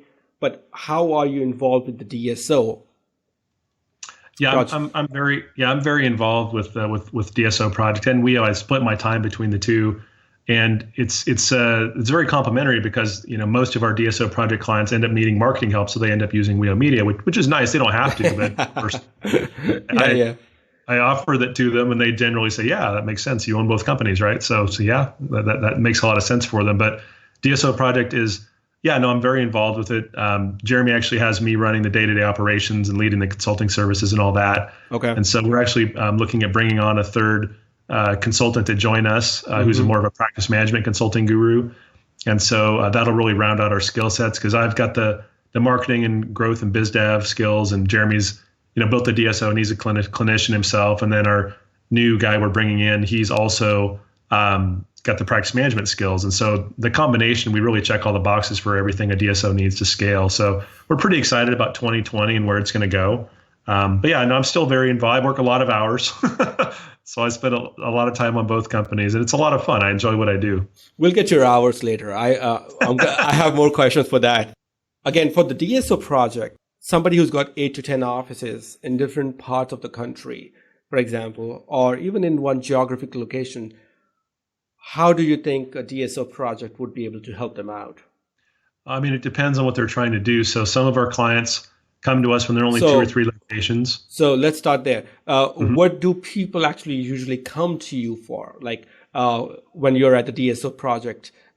So are they looking to, hey, I want to make my own DSO, 10 offices, 20 offices. You know what? I want to sell them, go to sabbatical, just like Dr. Jeremy, come back and do something else. Or what are the other options that people usually come to DSO project for? Yeah, I mean, it ranges. So some there's a couple categories really. First category is really people who want to build it and eventually sell it. Yeah. And the second category of people that want to build it and maybe not sell it, probably just keep it going for a while, maybe more of a legacy business that cash flows. Yeah. So we want to try to understand that right up front because the types of decisions we'll help them make and guide them. It does depend on what you want to do. So first thing is to try to understand which camp they're in. If they're, I definitely want to sell, cool. Here's the plan for that. If they say, I'd like to grow it and just kind of build it up, well, that's great too. And so there's a little bit of, some of the things are going to be the same approach. Some of the things are different depending on how we implement it. So, there's a lot of details that go into the business planning and implementation for this stuff. So basically build and sell. The second is build my offices and build a legacy and eventually sell, right? Basically, probably at some point. At some point, everybody has got to move ahead in their life. My previous question, what can you do for somebody who's coming in for build and sell? Yeah. So what we do is we kind of do a deep dive into the current business and we're looking at financials. We're looking at kind of how it's been performing. What is the management team in place, and what is needed to do what they want to do, and where are the gaps? Okay. And so once we can kind of identify, here's what's needed to achieve this, and here are the gaps we see to prevent you from getting there, then we focus on those gaps, and that's all part of a business planning process. So if the goal is to scale it up, one of the biggest issues is funding, and one of the other biggest issues is finding doctors and locations, and so those are usually two of the bigger challenges we have to help them solve. We have a couple dozen private equity firms that we work with for funding as well as banks. So in the beginning, you want to use banks, debt financing as much as possible and take that as far as you can. Yeah. Obviously, hold on to your equity. Yep. And then when banks will no longer lend, then we can typically bring in private equity and really pour gas on it. And at that point, usually there's some processes in place. There's some management in place. And so when you bring in the private equity, normally those things are at least somewhat in place, and then we can really run fast. But you've got to build processes. You've got to have really kind of a franchise mindset. Like we got to systemize things. We got to process. We got to measure KPIs. So you're using practice analytics or dental intel or practice by numbers. There's all kinds of these business softwares out there that we would implement. So we can do dashboard reporting on all the KPIs. So there's a lot of stuff like that we would have to implement and measure to understand where they're at and then figure out where they want to go and fill in those gaps. Got it. I don't know if it's related or not, but do you like any specific practice analysis, the numbers? We tend to Software. use Practice Analytics. It's one of the companies I feature in the book. The reason is Jeremy Dixon. He was one of the kind of co-developers of that early on. Okay. So he knows it really well. I know it really well. Yeah. So we tend to like that one. But, Dental Intel is the biggest one out there. It's the most popular. Yeah. It's maybe not, in my opinion, maybe the best focus for DSOs. Okay. There are others. Practice by Numbers is another one that's pretty cool. Yeah. And there are some others, but we don't really care that much. We just want them to be using it. That's the main thing. Got it. So it doesn't. So you're not really looking at specific report, etc., from one of these software like practiceanalytics.com, etc. But you're looking at some specific reports which are available between all three. And yeah. I mean, it's the big business metrics, right? You're looking at patient retention, new patient growth, hygiene, recall rates, case acceptance, treatment planning, a lot of the big operational metrics. That's what we're looking at in this stuff. And you can track it by person, by location, by region, depending on your size. Yeah. And so that really helps us identify what's happening. And there are other tools and systems out there that we'll bring in. Sure. Compliance becomes a really big deal as you scale. Mm-hmm. So HIPAA and OSHA. So we have a HIPAA and OSHA company they do thousands of practices, and they're, in my opinion, really good. And they're featured in the book. Harris Biomedical, I feature them quite a bit. I'm actually on their board, so just full disclosure, I'm on their board. Good. But they've been one of the leaders in HIPAA and OSHA for a long time. So we recommend them. They're in the book. Got so it. we just bring in different, people based on what they need. Okay. Do you mind spelling that out for me? Harris, Harris, medical? Harris, Harris, Biomedical. Biomedical. Okay. Yeah, they're a HIPAA and OSHA company, dental exclusively. Got it. So that is building, and how would that be a little different from building my own legacy? Obviously you got to use the similar things, similar idea, but how would somebody going into a separate track, as you said, building a legacy? So one of the big differences between building to sell and building for legacy is the speed at which you grow. So typically, if people want to sell it, there's an urgency to do it sooner than later, because at some point these high multiples that people are paying is going to come down. There's a premium that's being paid for dental groups right now, and the multiples won't last. At some point, they will come down quite a bit. Yeah. And so if you're planning to sell, then obviously you want to sell in that window. So sooner the better. You need to get on it. Most of the people that we talk with in our space, the investment bankers and private equity guys that we work with, most people are kind of projecting about 5 more years in the dental space for these high multiples, and it'll probably start coming down around that time. But nobody has a crystal ball. Nobody knows. Sure. But if we look at what happened in the medical industry, went through a very similar process. Medical practices traded historically for about 3 times EBITDA. And then there was this rapid consolidation in medical, and then they were trading 8, 9, 10 times EBITDA for these groups. And then within 12 months, it crashed from 9 back down to 3. And that took maybe 10, 15 years, something like that, to accomplish that consolidation. And dentistry is going pretty quick. Okay. So we're, 5, 6, 7 years into this consolidation phase, this more rapid consolidation phase. And we're about 22 to 24% consolidated now in the dental industry under groups and DSOs. Right. So at some point in the next, 5, 6, 7 years, we'll cross 50%. Somewhere north of 50% saturation is when most people think these multiples will come crashing down. So this plays significantly into our strategy with our clients. If they want to sell, we're trying to get them to grow as quickly as we can, reasonably and effectively, but keeping that timeline in, hey, we would like to sell within 5 years if you want to take advantage of this. So it's a very different strategy than if you're thinking legacy. Well, then we build it on cash flow. We're smart. We make sure we've got everything dialed in on this location before we go do the next one. It's a riskier move to build it fast, no question about it. Got it. So you're saying this jump which is going on, this consolidation going on, maybe it will go for 5 to 7 more years maximum. Well, no, so the consolidation is going to be going on for a long time, but these premium multiples that are being paid, that's going to probably come down in 5 to 7 years. That's what most people are saying. Got it. So, but consolidation will continue to happen well after that. It'll just probably slow down. Now, geographically, where do you get more number of DSO requests to make more DSOs? Which state are they coming from? Everywhere. Everywhere. I'm sure the whole country is consolidating, but There are more DSOs in the Midwest and the East Coast than there are on the West Coast in general. Of course, the population is greater on the East Coast as well, so it's not terribly surprising. Right. The Northwest actually does not have a lot of DSO activity, although it's starting to pick up a little bit. California has a ton. The West Coast is not super busy. Like the East Coast, there's an enormous amount of DSO action on the East Coast. And then the Midwest, Heartland's in the Midwest.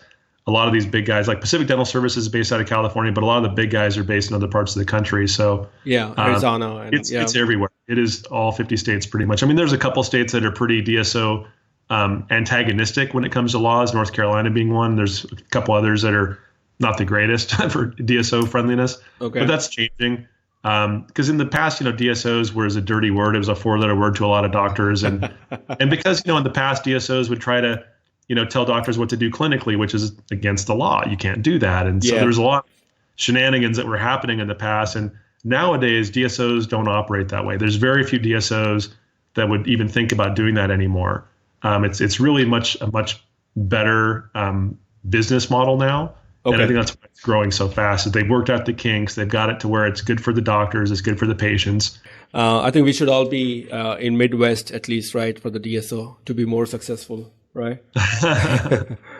I mean, you can build them anywhere. Yeah. So, why don't people get to know about you, about your book? You wrote a book recently, which was launched on 5th of November, 2019, and it's called as Mastering Practice Growth: The Definitive Guide to Growing Your Dental Practice or Dental Group.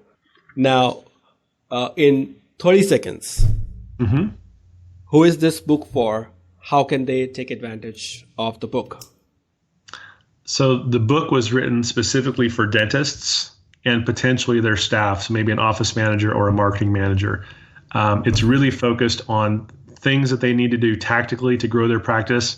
And there are a lot of resources in the book to help them do that. People they can hire, services they can use, as well as a lot of tactical information, like how do you actually do good SEO? How do you track your results? Like there's a lot of really tactical, just common useful information in there. It's not a bunch of theory. It's very much a resource book. It's a practitioner book for how to do it. Interesting. I think I was talking to you about your book, and you have at least 6 to 7 components of the book. People have operational component, marketing component, direct to consumers, teaching and KPIs, how to grow a DSO. We've already touched a couple of them or many of them here. Implant or procedure-based procedures, marketing, and companies that work the best for everybody to grow. Would you like to talk a little bit about operational? I think we've touched everything else a little bit, but operational management, practice management, please, if you could, how do you think this book can help somebody for operational aspect of it? Yeah, so the first section of the book is operational on purpose because, and I have a little subheadline in the first chapter says you cannot scale chaos. And so if you don't have your operations dialed in, you should not be thinking about spending a bunch of money on marketing. You definitely shouldn't be thinking about adding locations. So really it's first about getting your operations in order. And one of the things, when we talk about growth, I talk in the book about there's 3 steps to generating a new patient. There's generating the lead, which is step 1. There's converting the lead into an appointment, which is step 2. And then there is converting the appointment into sold dentistry or case acceptance, which is step 3.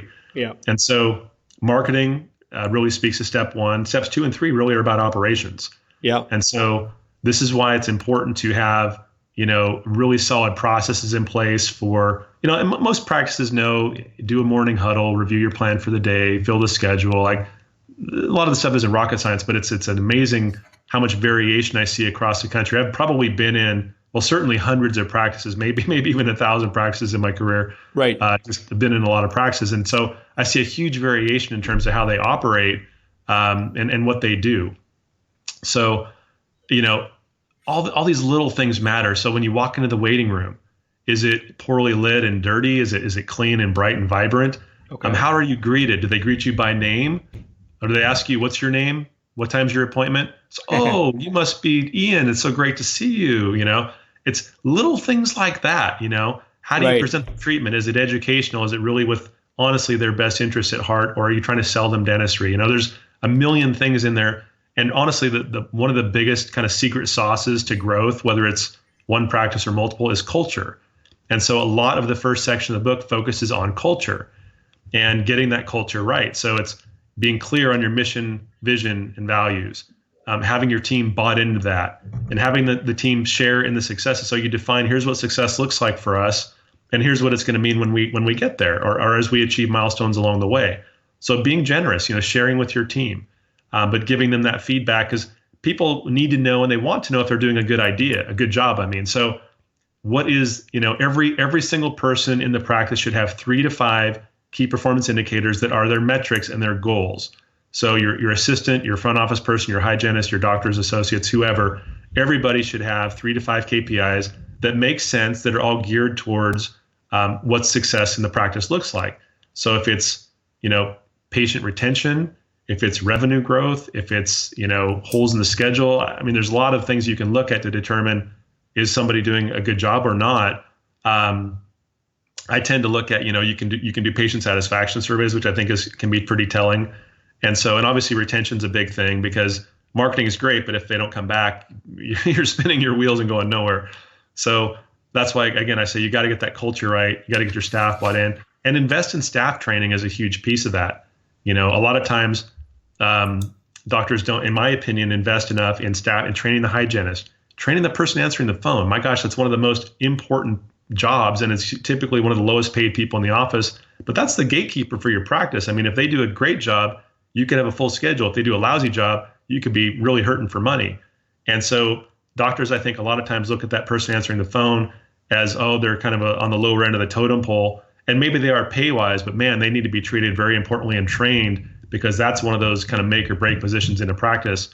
You know, hygienist being good, friendly bedside manner, all that, and you know, recalling for your hygiene appointments, that's super important, obviously, because that's the kind of the bread and butter that feeds the business.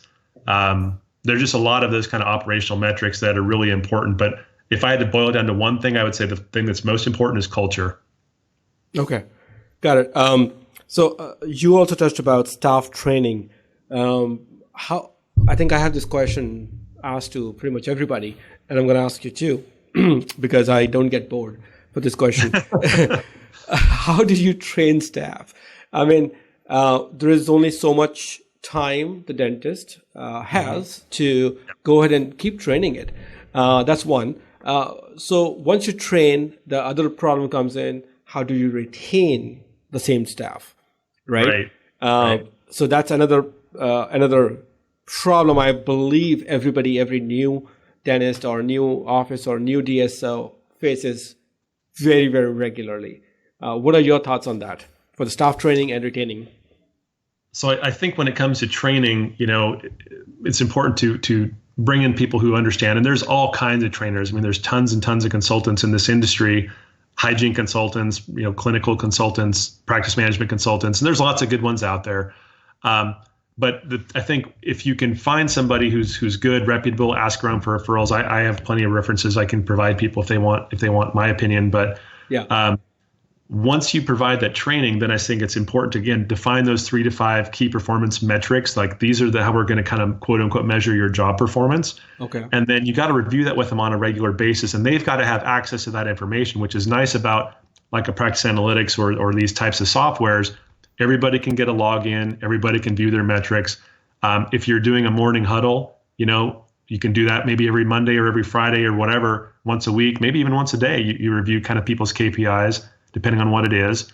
And then you got to hold them accountable. And so, hey, Sally, it looks like you're not quite, you know, hitting our hygiene retention rate here, recall rate. You know, what is preventing you think, from achieving, you know, and asking them, is it training? Is it whatever? And just, the doctor as the CEO of the business has to be, you know, willing and able to hold people accountable. Now, if the office manager is kind of doing that type of work, then the doctor's got to hold the office manager accountable. But there's got to be accountability. And this is the problem, that I think a lot of doctors are not confrontational. Not that you need to be confrontational, but you need to be firm enough that you can manage people to expectations and say, hey, we've all agreed for our practice to be successful, we have to achieve, you know, X, Y, and Z, these metrics, whatever we've laid out. and then review it with them on a monthly basis or more often, and ask them if they're falling short, what can we do to help? How can we get you there, Sally? And if they're succeeding and exceeding goal, reward them, celebrate, take everybody out for dinner, give them a financial bonus, whatever it is. And when you can align incentives and behavior, that's when you get really, really good performance in high-performing teams. And there's a million books on high-performing teams and building a culture. I mean, there's, all you got to do is go on Amazon, you can find 50 recommendations. And a lot of them say the same types of things that I'm explaining right now. But that's really, I think it comes down to basics, blocking and tackling. You've got to be able to define what winning looks like for your business. Okay. Give people the tools they need to be successful, and then hold them accountable. At a high level, that's how you run a business. And so for a practice, obviously we can get more specific, but if you can align the incentives and give them constant feedback on how they're doing, that's ultimately how you can build high performance teams. And once you kind of get that operations dialed in, then you can scale it successfully and you can market effectively. But until you kind of have at least a solid culture and solid operations, marketing is risky business. Any tips or comments on retaining the employee? So you train them, all's going good, and any tips on one of my hygienists, she said, you know what, Dr. Mike, I don't want to leave you here. I would never like to leave this place. If you're leaving, I'm leaving. Right. Right. Right. She wants to follow me. So I took it as a compliment. So she likes to stay. She wants to stay. Yep. And, but my question is, how could I or you, retain the good quality staff? Yeah. So this is another kind of general truism in business. People don't leave businesses, they leave managers. So if you're not happy with your supervisor, you're much, much more likely to leave. Okay. So it comes right back to culture. So we've got to have people in leadership positions, the doctor, obviously, and then if there's, an office manager or other people of supervisory roles, they've got to have the people skills, I think, to develop rapport and enforce the positive culture. People will stay, a hygienist will be willing to make a couple bucks less an hour if they're really happy with the environment. They really like the doctor. They like the positive work environment. People don't need maximum dollar to stay. That's kind of a misnomer. A lot of people think, I got to pay top dollar to keep my people. You really don't. Pay them well, pay them fairly, but focus on culture. Focus on having fun. At WEO Media, marketing is, unfortunately for me, is not a high margin business. I wish it was. I wish I was like Microsoft or Google, but we're not. We're a low margin business. And so as a consequence, we can't afford to pay ourselves at our staff at WEO Media as much as we'd like to. We pay the market rates, but our staff retention rate is extremely high because our culture is amazing. We put everything back into the company. So we moved into a really big, fancy, nice office last year. We stock the kitchen all the time with tons of food. Every month we have birthday parties. So everybody who's got a birthday that month, we do big birthday celebrations. There's after hours, game nights. They go to the happy hours at pubs. We have massage. So we have a masseuse who comes in every week. Once every Thursday is massage day. And so everybody in the office can sign up for 15-minute chair massages. And we pay for all of that. We have benefits, retirement programs, bonuses. I mean, we are putting as much money back into the staff as we possibly can, because we know that's our secret weapon, our team culture. And so could they leave WEO Media and make more money down the street? Yeah, probably, but they don't, because they really love working there. And so it's the same in any business, whether you're a dental practice or a marketing agency or a DSO or anything. It's about culture. And that's why, incidentally, I wanted to leave high tech, because the culture was terrible. Yeah. I was willing to leave a 6-figure job to go take a high risk situation because I was so unhappy with my environment. I was like, this is just toxic. I can't do this for another 20 or 30 years. I'd rather make less money and be my own boss. And as it turned out, I make way more money now, so it's all good. But it was not that way for years. For years, I was top ramen and mac and cheese. It's not an easy go. I think that is a staple food for all the entrepreneurs. Top ramen and mac and cheese. Just for a while, anyway. So, got it. So basically, we need to keep them happy, not only in terms of money, which should be fair amount, but flexibility. Making them feel important. there should be a human connection, enjoying parties and whatnot. Yeah, I mean, ask them. So we do this. We do twice a year at WEO Media. We do an employee survey. It's anonymous, blind survey, so we don't know who says what. Okay. And we ask them all kinds of questions. What do you like? What do you not like? What do you wish we did? What benefits would you like us to add? And of course, we can't make everybody happy and do everything everybody wants. Sure. But we take a pulse. And then, like for us, one of the biggest things that people love is we let them work from home 3 days a week. So Monday, Wednesday, Friday, everybody works from home. There's almost nobody in the office. It's a ghost town Monday, Wednesday, Friday. I should work with you. You know what? Now, in dentistry, I understand you can't do that, right? People have to be there physically, so that's not an option for a dentist. Right. But again, it's surveying your team and what's important to them. What would they really love it if you could offer them, if you could do? And it doesn't have to, that doesn't cost us any money. It actually probably improves our productivity because they're not stuck in traffic. Because we live in Portland, Oregon. Traffic sucks. It's not like Los Angeles or New York City. Chicago. There's bigger cities that have worse traffic. I get it. Bay Area, But if you got to drive an hour or more to get to your job, that's not fun. That right? is not I don't fun care at where all. you live. If you're in traffic more than 30 minutes getting to work, that's just not a fun thing. And so we can save them literally hours and hours a week by working from home. They love that. It's one of the most popular benefits we have, and it costs us nothing. Right.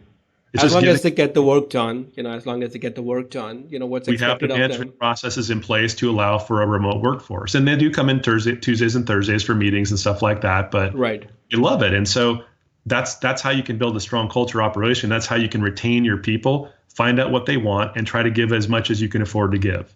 That's really what it comes down to. I think you remind me of an essay which Jason Fried, I don't know if you know him, he wrote an essay, and I think he owns a software called Basecamp.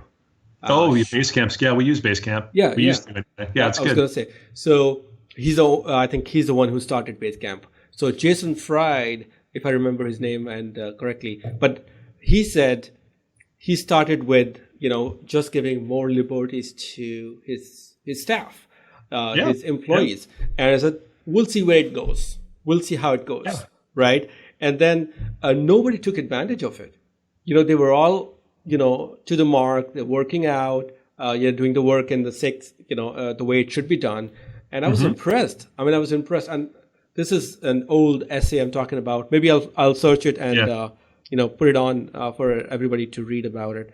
But I love Jason Fried and his essays and his books and whatnot. Really, really great guy. It's like a Zappos. Have you ever read the book by the guy who started Zappos? Oh, yeah. Beautiful. I think I had the Audible for that. I loved it. I got emotional. It had this friendly moments when, when he's a rock star, man. I love people that think outside the box and build amazing cultures. It's just so cool to read about. Delivering happiness. Yeah. Delivering happiness. That's it. Great book. Beautiful book. So, great. I think we'll get back to books in a minute. But before we wrap up about your book, Lou Sherman wrote the foreword for the book. Yep. He's such a big guy to track, But how do you know him, and how did you convince him to write something for you? I want to learn that from you, right? I've been friends with Lou for quite a number of years. He has consulted for WEO Media as an executive consultant. He's been an advisor for us. And this is another tip for entrepreneurs is, find people who have a lot of knowledge they can share with you and find mentors, good mentors. And that's one of the reasons I've been successful in my career is I've found good mentors, and I'm constantly like you. I'm curious. I ask a lot of questions, and Lou's one of those people that I've just got to know, developed a nice relationship with him over the years. And he actually asked me, he's like, hey, I need to write the foreword to your book, and I was like, yeah, I would be honored, because he's a titan in the industry. He's a big guy, so so he's a great guy. He's considered a very good friend, and I'm very lucky that he wrote that foreword. I appreciate it. Thank you for opening that up. People don't share what you're sharing right now. Now, talking about mentors, I hear this all the time. Yeah. Right? Tell me, how could you, reach out to the mentors? How could you find someone who could teach you to be at the next level? What is your process? Did you plainly get lucky, or did you have a way to? You know what I find with mentors is, this is going to sound corny, but just ask. A lot of times people are afraid to approach, people that they kind of look up to or that have a lot of influence, whatever. And yeah, you may not get through to them. They may say no, but if you ask, I've had a lot of people over the years ask me, for advice and mentorship. There's a few people not in the dental industry, just, younger people who heard about me and that I just mentor for free on the side, and they'll call me up every few months and say, hey, I got a question. They're building their businesses, and I love it, man. I'm super busy. I work a ton of hours, and it would be very easy for me to say, I don't have time for that. Yeah. But I look at it as like, hey man, I'm giving back. I love what I do. I love that I've been fortunate to be successful. And so, when people ask my advice, I love to share it. And I think a lot of people are like that. Yeah. Lou Schumann, again, he's an extremely busy man. Yeah. He has a ton of knowledge. Yeah. But, I was fortunate to develop a relationship with him, and he's been a great friend. And, and I've mentored him on a lot of areas too. We actually mentor each other in different things. So it's been a good relationship. But I think honestly, it's just ask, find somebody you think you resonate with and just ask. Great. You don't need a ton of mentors, a couple good ones, and you're in good shape, You're in good shape. Yep. Right. Yeah, I think as long as we give it a try, what the worst could happen, right? They either not going to reply, or they're going to say no.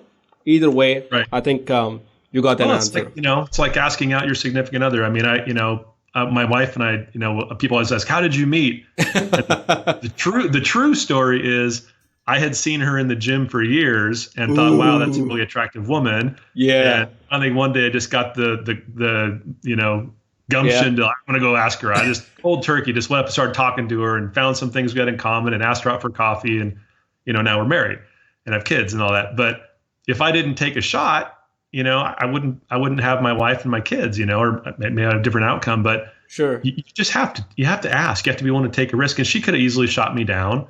Said, no, I'm not interested, buddy. Or maybe she would have been dating somebody. And hey, I got lucky, right?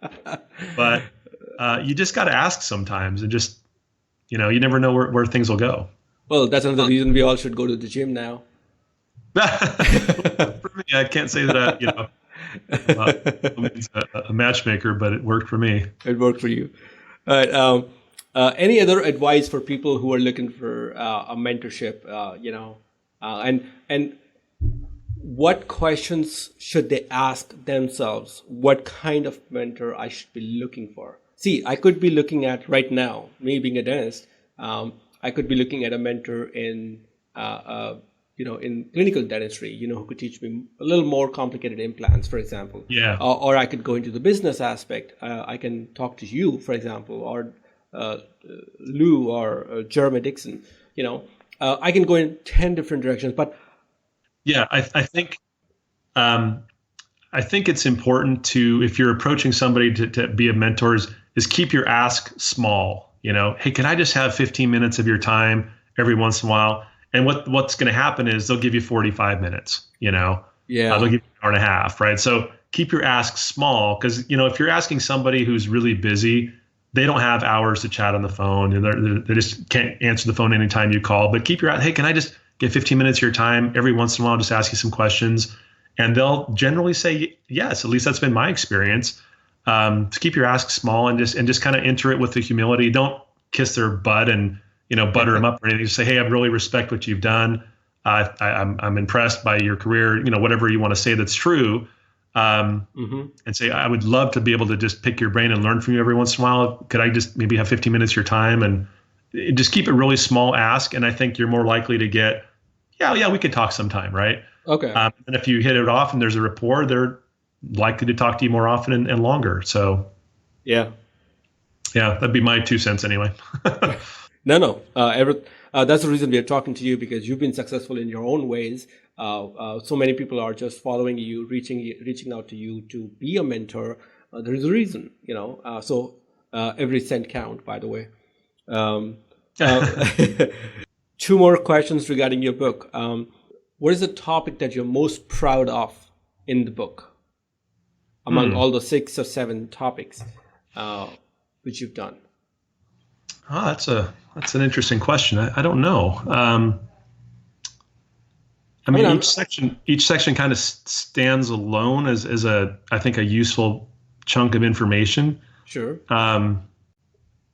Yeah, I don't know. That's a good question. I don't know that the one stands out more. I mean, I know the most about the marketing section, so that makes sense that I probably would say that. But I interviewed people for the book, like in the DSO section. I quote Jeremy Dixon in the DSO section of the book. He knows a lot more about that than I do, and he's mentored me in the DSO world. Sure. I spoke with consultants at Fortune Management for the operations because they're much better at practice consulting than I am. I'm not a practice consultant. I've learned a lot. I know a lot, but I'm not nearly as good as a good practice consultant. So, I learned a lot from the people. And I think part of the cool part of writing the book was just the learning process. I think, it's like when you write something down, it forces you to clarify and really get your thoughts down and clear. Right. So I don't know that there's a section that stands out, but I think I'm happy with the final product. But as soon as I publish it, I'm like, man, I thought of 6 other things I wish I would have put in the book. So what I'm planning to do now is I think every summer I'm going to come out with an updated edition of the book before the ADA, and then kind of launch it at the ADA every year. Good.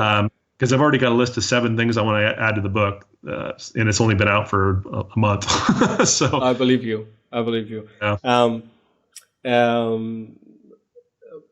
What is the next question is, what is most underestimated question, in the sense what people don't ask you about which you already know a lot, but they don't even ask you? I think, and some people do ask this sometimes, but it's a wise question to always ask people. Is like, you ask them, it's like, what questions should I be asking? Because, like sometimes people will be asking us that at WEO, like, okay, how much are your websites and how about this and that? And like, what questions should I be asking you? And I always think that's a really smart thing to say and ask. And then, you can say, well, here's some things you didn't ask that you probably ought to know. And so to me, that's probably a good question to ask people. Okay. Is, what questions should I be asking you? Yeah. let them fill in the gaps. Right. It's like just an open-ended question for an open-ended question. Yeah, I think so. I mean, to me, I think that's a good one. If I'm talking to somebody who knows a lot more than I do, right, I might ask him what I think I want to know, but I can ask him that, and then they've got carte blanche to tell me whatever they want to teach me. Sure. Great. I have some questions which I'll call them Tim Ferriss inspired questions. Okay. When you get up first in the morning, right? What are your morning ritual and best practices? Well, if I'm home, I travel about half the time or more. But when I'm home, I come down and I always kind of see my kids and my wife and kind of start the day out with talking to them and give them a little kiss. And that always gets the day started right for me. So that's certainly one of the little rituals I have every morning that I try to stick to. Great. Any specific habits, like, I like to drink that particular kind of coffee, or go to the gym, or meditate, anything on those lines? I'm a distance runner, so I like to run 2-3 times a week. I lift weights 2-3 times a week. So I like to stay fit because I find being physically fit really helps your mental stamina and your just your mental health in general. Right. To work, the hours and travel and to keep the schedule I keep, I find it's much easier to deal with if I remain healthy and fit. So definitely, I think building a fitness routine and just trying to be healthy. I lost 25 pounds last year just by watching what I eat, just eating less. I was not overweight, but I wanted to get more fit and trim. And so I think those types of things have really helped me. Okay, great. The best purchase that you made between $100 to $300 that impacted your life in a positive way? Well, recently I would say my Bose noise canceling headphones. They were a little over 300, but I fly a lot, and it's nice to have that noise canceling headphone when you're on an airplane. Sure, always helps. Talking about books, we've been talking about your book, but apart from your book, what other books that you've read that has inspired you the most, that you love the most? Some of the books that probably impacted me the most are books I read a while ago when I was getting started as an entrepreneur. And some of these are classics. Probably everybody's heard a lot of these, but The E-Myth by Michael Gerber. Yes. If people want to be an entrepreneur, that is absolutely must reading. You've got to read that book if you want to be an entrepreneur, or even run a dental practice for that matter. But that's a fantastic book, The E-Myth by Michael Gerber. I was really impressed with Dale Carnegie, How to Win Friends and Influence People. Yes. That's just a seminal book on human relations that I think people just need to read. I read it in my early 20s, and it was really an eye-opener for me. Not that I never had a problem really getting along with people, but it was just an eye-opener for me about how intentional you can be and strategic you can be about interacting with people and doing it, and not to manipulate, but to be aware of how you're treating people and aware of your intentions and those types of things. And really, to me, this might sound weird, but I think that book helped make me a better person because I was more aware of how I'm treating people and how I'm thinking about people. And am I trying to manipulate the situation to get what I want? Or am I really just interested in this person, you know? Right. So that was good. And then I would say more recently, there's a lot of books. I mean, I probably read over 100 of those types of books in my 20s, early 30s. Most recently, our whole company at WEO Media, we're going through the books from the Arbinger Institute. So Leadership and Self-Deception. I've actually got them right here. Anatomy of Peace is another one. And the Outward Mindset. So those three by Arbinger Institute are really really amazing books. So they're really powerful books in terms of how you look at people. It's kind of what I was just saying about Dale Carnegie's book, but this is a very, very different type of book. It's told in more of a story format. Okay. Yeah. Really easy reading, but super insightful. And you're just like, wow, it's just a lot of light bulb moments go on. You're like, whoa. It's pretty enlightening stuff.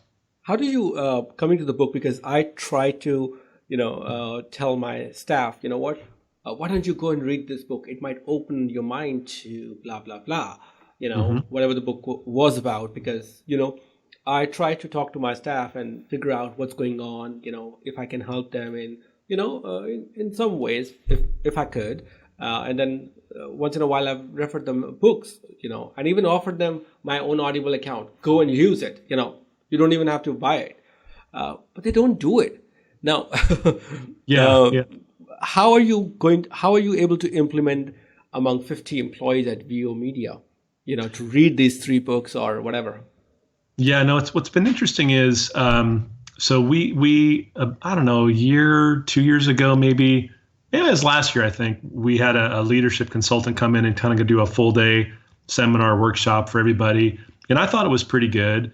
And a lot of our workforce are in the millennial age group, and they just hated it. And I was like, wow, interesting. Because, I'm 47. And so I was like, to me, it was like kind of corporate, structure. Yeah. I was used to that kind of thing. Yeah. And, a lot of our staff, they're younger. They've never worked in a big corporate environment. And they're just like, oh my God, don't ever have that guy back. And we're like, really? I thought it was pretty good. And so it just showed like how far off I was from where they were coming from. Right. And so, our leadership team at WEO Media, we've got a leadership team with our managers, and a lot of them are, probably like mid to late 30s, early 40s. So a little bit older than the millennial folks, but a little younger than maybe the ownership team. Right. And they had a better pulse on it. And they said, look, because all the leadership team read these Arbinger books, and we're like, this is amazing stuff. And in fact, our director of business development at WEO, he's a certified trainer and consultant for Arbinger. He's been through their training, and he's a trained facilitator. Okay. And so he's really knowledgeable on this stuff and really a great guy. And so they were saying, hey, look, if you want the staff to read this, you can't make them read it, right? And so what we said was, hey, everybody, the leadership team, we've been reading these books. They're really helping us. We're just going to leave them. We left like 15 copies just sitting around the office. If anybody wants to grab a book, feel free, but you don't have to read it. It's just we find it kind of interesting, right? So we really soft sold it, and we really didn't know if anybody would read it or not. And a few people picked it up and said, wow, this is pretty good. And they started talking, and then a few more people picked it up, and a few more. And over the course of 6 months, most of the staff read the book. And so that worked for us. And again, I think everybody's workforce is different, but for us, a lot of the younger folks, they are very different than my generation in terms of how they think and approach things. And so not right or wrong, just different. Yeah. And so for us, it was more, hey, this is an option. This is cool. You might want to check it out. But if you don't, no big deal, and just no pressure. And that seemed to is like, okay, well, maybe we'll take a look at it, and it's just, it's a different world, man. When I was in my 20s and in the corporate world, we would have these half day, full day training sessions and leadership and structures and processes and all this stuff. And yeah, the IBM mentality, the GE mentality, the corporate leadership model. Yeah. And man, that does not work with millennials. No, not at all. All right. So leadership and self-deception, anatomy of peace, outward mindset. I'm particularly interested in anatomy of peace. Could you give me like what the book is all about? I mean, seems interesting to me just because of the name. Yeah. So the concept of the series of these books really is, it's this idea of how you view people. Okay. So, the book talks about kind of being in the box and out of the box, and we're all, basically, if you read the book, we're all in the box. Right. So you look at people as it's kind of hard to, man, I'm not going to do this justice at all. The author is so much better than I'm doing. Sure. But it's really how you view people in terms of are human or is it more of like an objective, like you're trying to just get something done, and it's told so it's not like a traditional leadership book or business book. It's told as a story. Okay. It's just a storybook, but in the story, there's a person kind of teaching these other employees about this process, but of course, it's really teaching the reader about the process. Right. And it's really, boiling it down, it's really about how you view and interact with people. Okay. And when you can genuinely be concerned about them as a person, it totally changes the dynamic. And so, I mean, at a high level, I guess that's the best way I can explain it. It's without going into all the details of what they talk about. It's hard to summarize it, but they're good books. Sure. No, I was just curious, just for my personal sake, because Anatomy of Peace sounds like a great name. Maybe I'll go in and read about it. Talking about that, when you think of a person being successful, what is your definition of such a successful person? I think it really comes down to being true to who you are, your beliefs, whatever that may be. Everybody has, their own beliefs, and we all agree and disagree on certain areas. I think, to me, if it's, if you're lucky enough to have an occupation that you enjoy, do that with passion. If you're a stay-at-home mom, that's fantastic. Do that with passion. I think if you can find out what really makes you tick, what really motivates you and inspires you, and if you can do that, to me, that's success.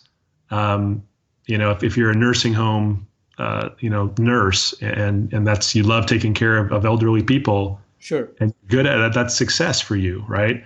Right.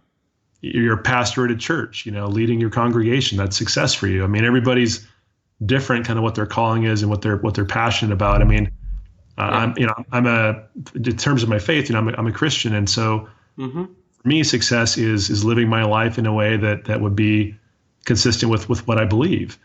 And so whether that's family or work or whatever, I have to be true to myself. I have to follow what my beliefs are, or I would feel really, really bad about myself, and I would be really conflicted internally. And so I think it's just, whatever your belief system is, and just figuring out what's important to you and focusing on that. I think generally people are going to say, family and friends and their religion and things like that. And right. Those are all good things, right? So I have another question, which I pretty much asked from all you successful people out there. Just to humanize, could you share one of the moments which wasn't very successful or was a bad phase of your life, and how did you come out of it, obviously? Yeah. Well, yeah, when Corey and I were doing our consulting business, we had a number of clients, and those were typically 3 to 12 month engagements. And they were fun. We learned a lot, and then we had an opportunity to become owners and run a gold mine in Canada, if you can believe that. Wow! And so an actual gold mine. And so we partnered up with these two guys. One of them actually, the guy who brought us into it, was actually our tax attorney at the time. And so he was a guy we knew and trusted and all that. And so we got involved because, he was an attorney, but he knew Corey and I were engineers and MBAs. Like, hey, these guys could really, add some value here. And so we got involved trying to run this thing. We went out and raised some money. We did our own due diligence on it. And so we were raising money, and we were getting ready to start operations. We bought equipment. We hired some miners. It was really quite a crazy adventure. I mean, I could write a book about that one thing. It was really a nutty year. And towards the end of that time, of that year that we worked on this project, I found that the guy who brought us in was taking money out of the company and shouldn't have been. Ooh. And so I confronted him about it, and I said, hey, what are you doing? You can't do this. I didn't accuse him of stealing, but he was taking money out, using it for personal purposes, and didn't tell me. So what do you call that? It kind of looks like stealing to me. Sure. And so I said, hey, we need this cash for operations. You can't be using this to pay your personal bills. This is not right. And so he fired me, and Corey fired us both. And so then it got ugly with attorneys and the threats, and we, people we helped, we approached friends and family to put money in this thing, and this guy ran it in the ground, and then he left the country.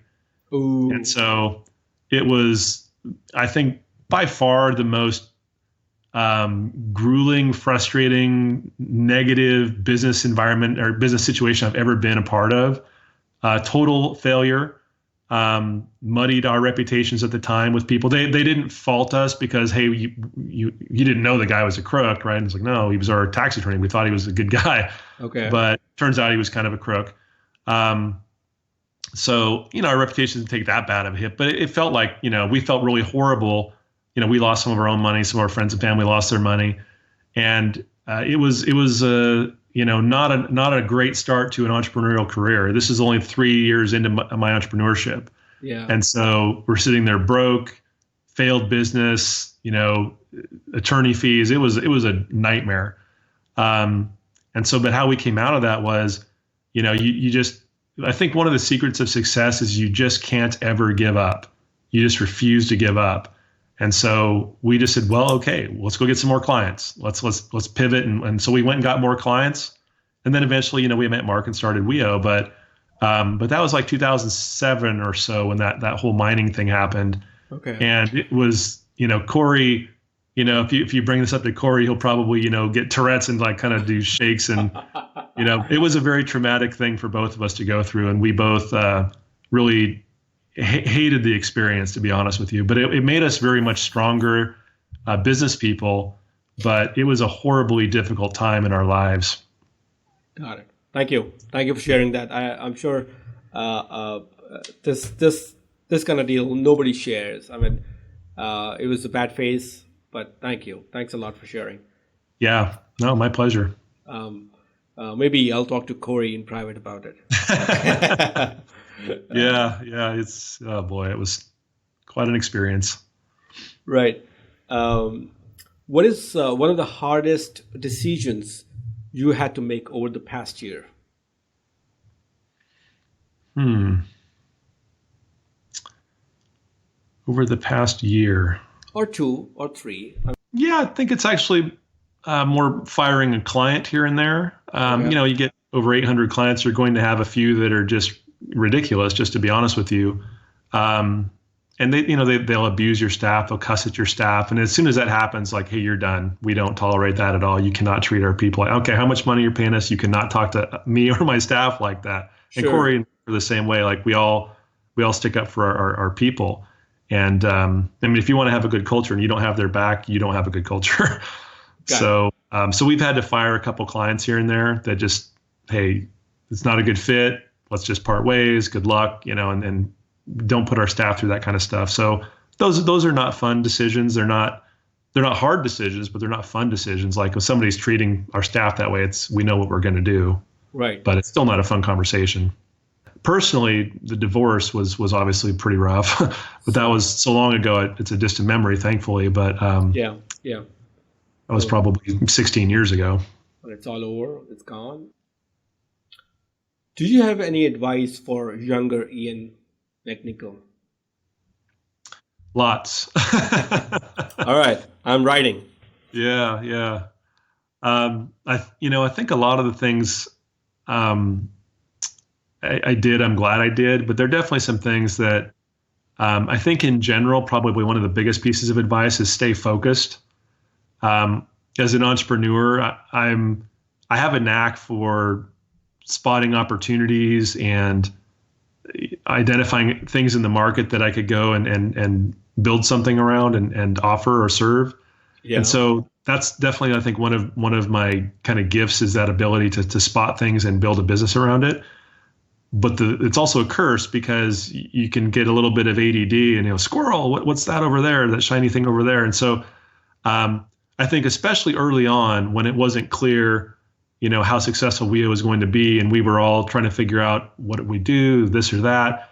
I think focus would be a big piece of advice. Just there are definitely some things I did in the past that did not help me in any way. I learned some things, but it would have been better if I stayed focused.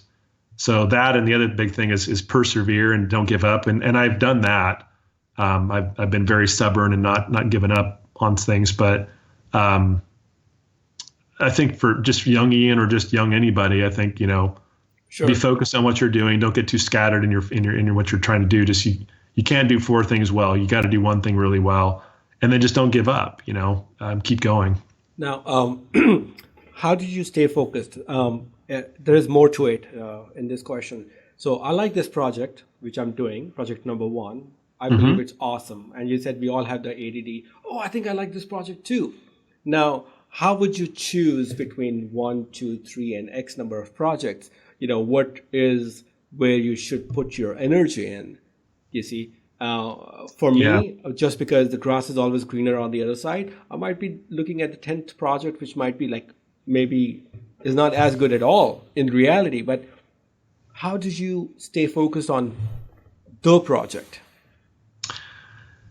Yeah.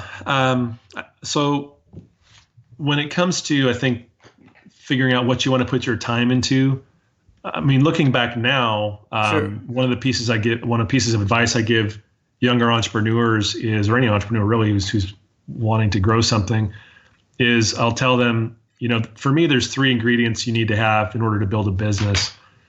There needs to be a demand in the marketplace. You need to be able to effectively serve that demand, and you've got to be able to make money in doing so. And I'll give you an example. So I use this analogy a lot when I'm talking to entrepreneurs. Sure. I'll say, okay, let's say I'm going to start a car company, and I'm a good engineer, and I can go and build a nice car, and I'm going to sell these cars for $5,000. Now, is there a market for a $5,000 car? Oh yeah, huge market, right? Billions. Am I good at making cars? Well, me personally, not really, but just as an example, let's say I was. And then, can I make any money at it though? Well, no. You can't make money building $5,000 cars, otherwise people would be doing it.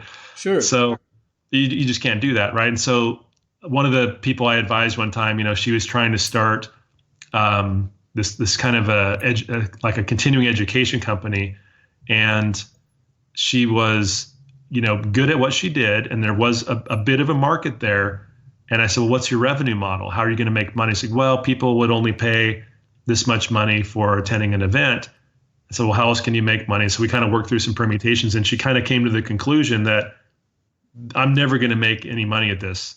It's like, yeah, that's exactly. And I knew that, but I was trying to lead her through the question so she could figure it out for herself. Right. And this is not a viable business. This is not something you want to quit your day job and go do. And so, so to me, I think you've got to look at it and say, ask yourself, am I good at this? Am I passionate about it? Can I make money at it? Is there a demand for it? And if you can check all those boxes, then potentially that's something you should put your time into. So that's the first kind of filter I would look at in terms of do I do project 1 or 2 or 3? Is I'd kind of run those thoughts through it. And then, for me, I also would look at, well, how far along am I on my other things? Like if I was going to go, like well, I'll give you an example, like with DSO project, right? I mean, I've got WEO Media. It's going well. It's going great, actually. And then Jeremy approaches me and says, hey, let's go do this other project. And so I could look at that and say, okay, well, I need to stay focused on WEO Media, which would have been an absolutely valid response. Or I could say, well, WEO is really running very solid without me needing to be there 100% of the time now. We've got a strong management team, experienced staff. If I got hit by a bus tomorrow, WEO would be fine. It maybe wouldn't grow quite as fast, but it'd be fine. Sure. So the DSO project is like, okay, well, this is a whole new thing I can learn about, which really interests me. And it's going to still benefit my primary business. So it made a lot of sense. Now, if Jeremy would have come to me and wanted to start a company that had nothing at all to do with dentistry, I would have said, nah, that doesn't make sense, right? But it was something that's complementary to my primary business. Okay. And it's something that I can learn and something that actually benefits my primary business. It could make sense. So for me, I just kind of went through that process of, does this make sense? Am I good at it? Can I make money at it? Is it interesting? All that kind of thing. And sure. Kind of made that decision. So, but I think when you're starting out from scratch, it's more about your passion. Like I think if you're coming at it from like, okay, you're starting with as a ground zero entrepreneur, you really got to do something that you're passionate about, and that that there's a demand for, that you can make money. Like those 3 things. I think, yes, you got to be good at it, but really more than that, you got to be passionate about it. Because if you're good at something but you have no passion, you're not going to persevere. Yeah. You're not going to give it your all. Sure. People talk about, oh, you can be an entrepreneur and be balanced. No, you can't. No, you can't. You can't. I've never met an entrepreneur who worked 40 hours a week and had a great family life. It just doesn't happen. I work 80 hours a week. I travel all the time. I have a good family life because I work from home. And I'm not saying it's a path for everyone. I say it's a path for probably not many people should take the path I took. But it would be a fraud for me to sit here and say, oh, I built these companies and I have a really balanced life. I don't have a balanced life. My life's crazy. But it's the choices I made. So I'm okay with them. But do you like that? That's what most important is. Do you like, what you're doing right now? With yeah. Time? Okay. Well, yeah. I think that's what matters the most, right? Eventually.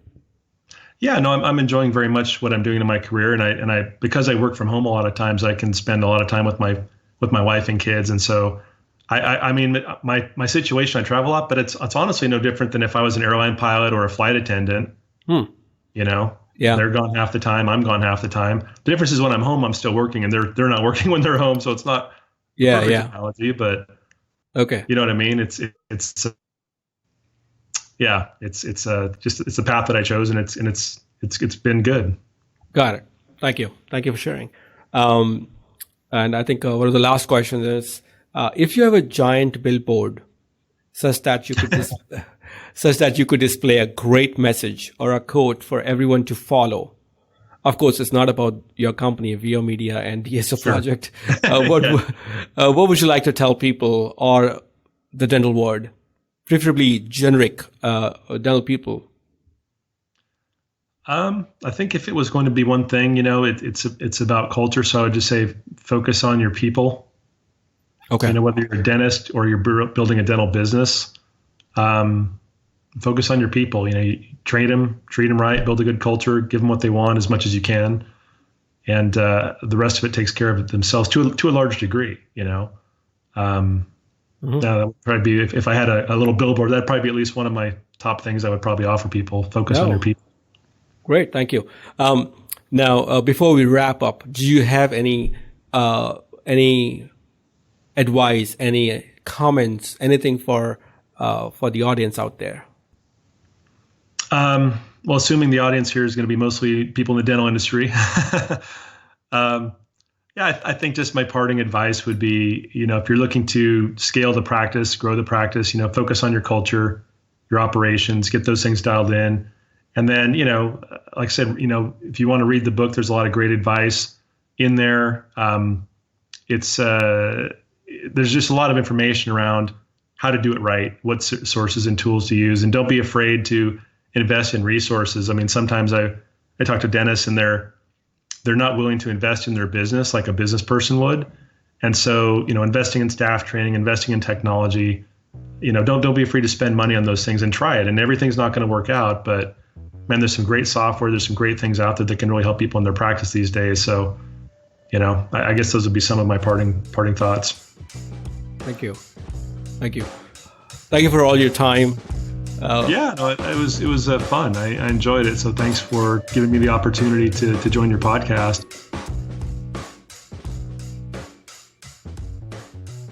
Would you like to get a really small email a couple times a month to see what hashtag POD is up to? What are we reading? What are we listening to? What are we doing? What's stupid, funny, entertaining, and some weird stuff that we've gotten ourselves into? Then go to podcastsofdentistry.com/extra. EXTRA. That's right, podcastsofdentistry.com/extra. And you will get a really small email from us to give you that little extra kick and keep you busy exploring the world we travel. You can also find us on Facebook at podcastsofdentistry.com/Facebook.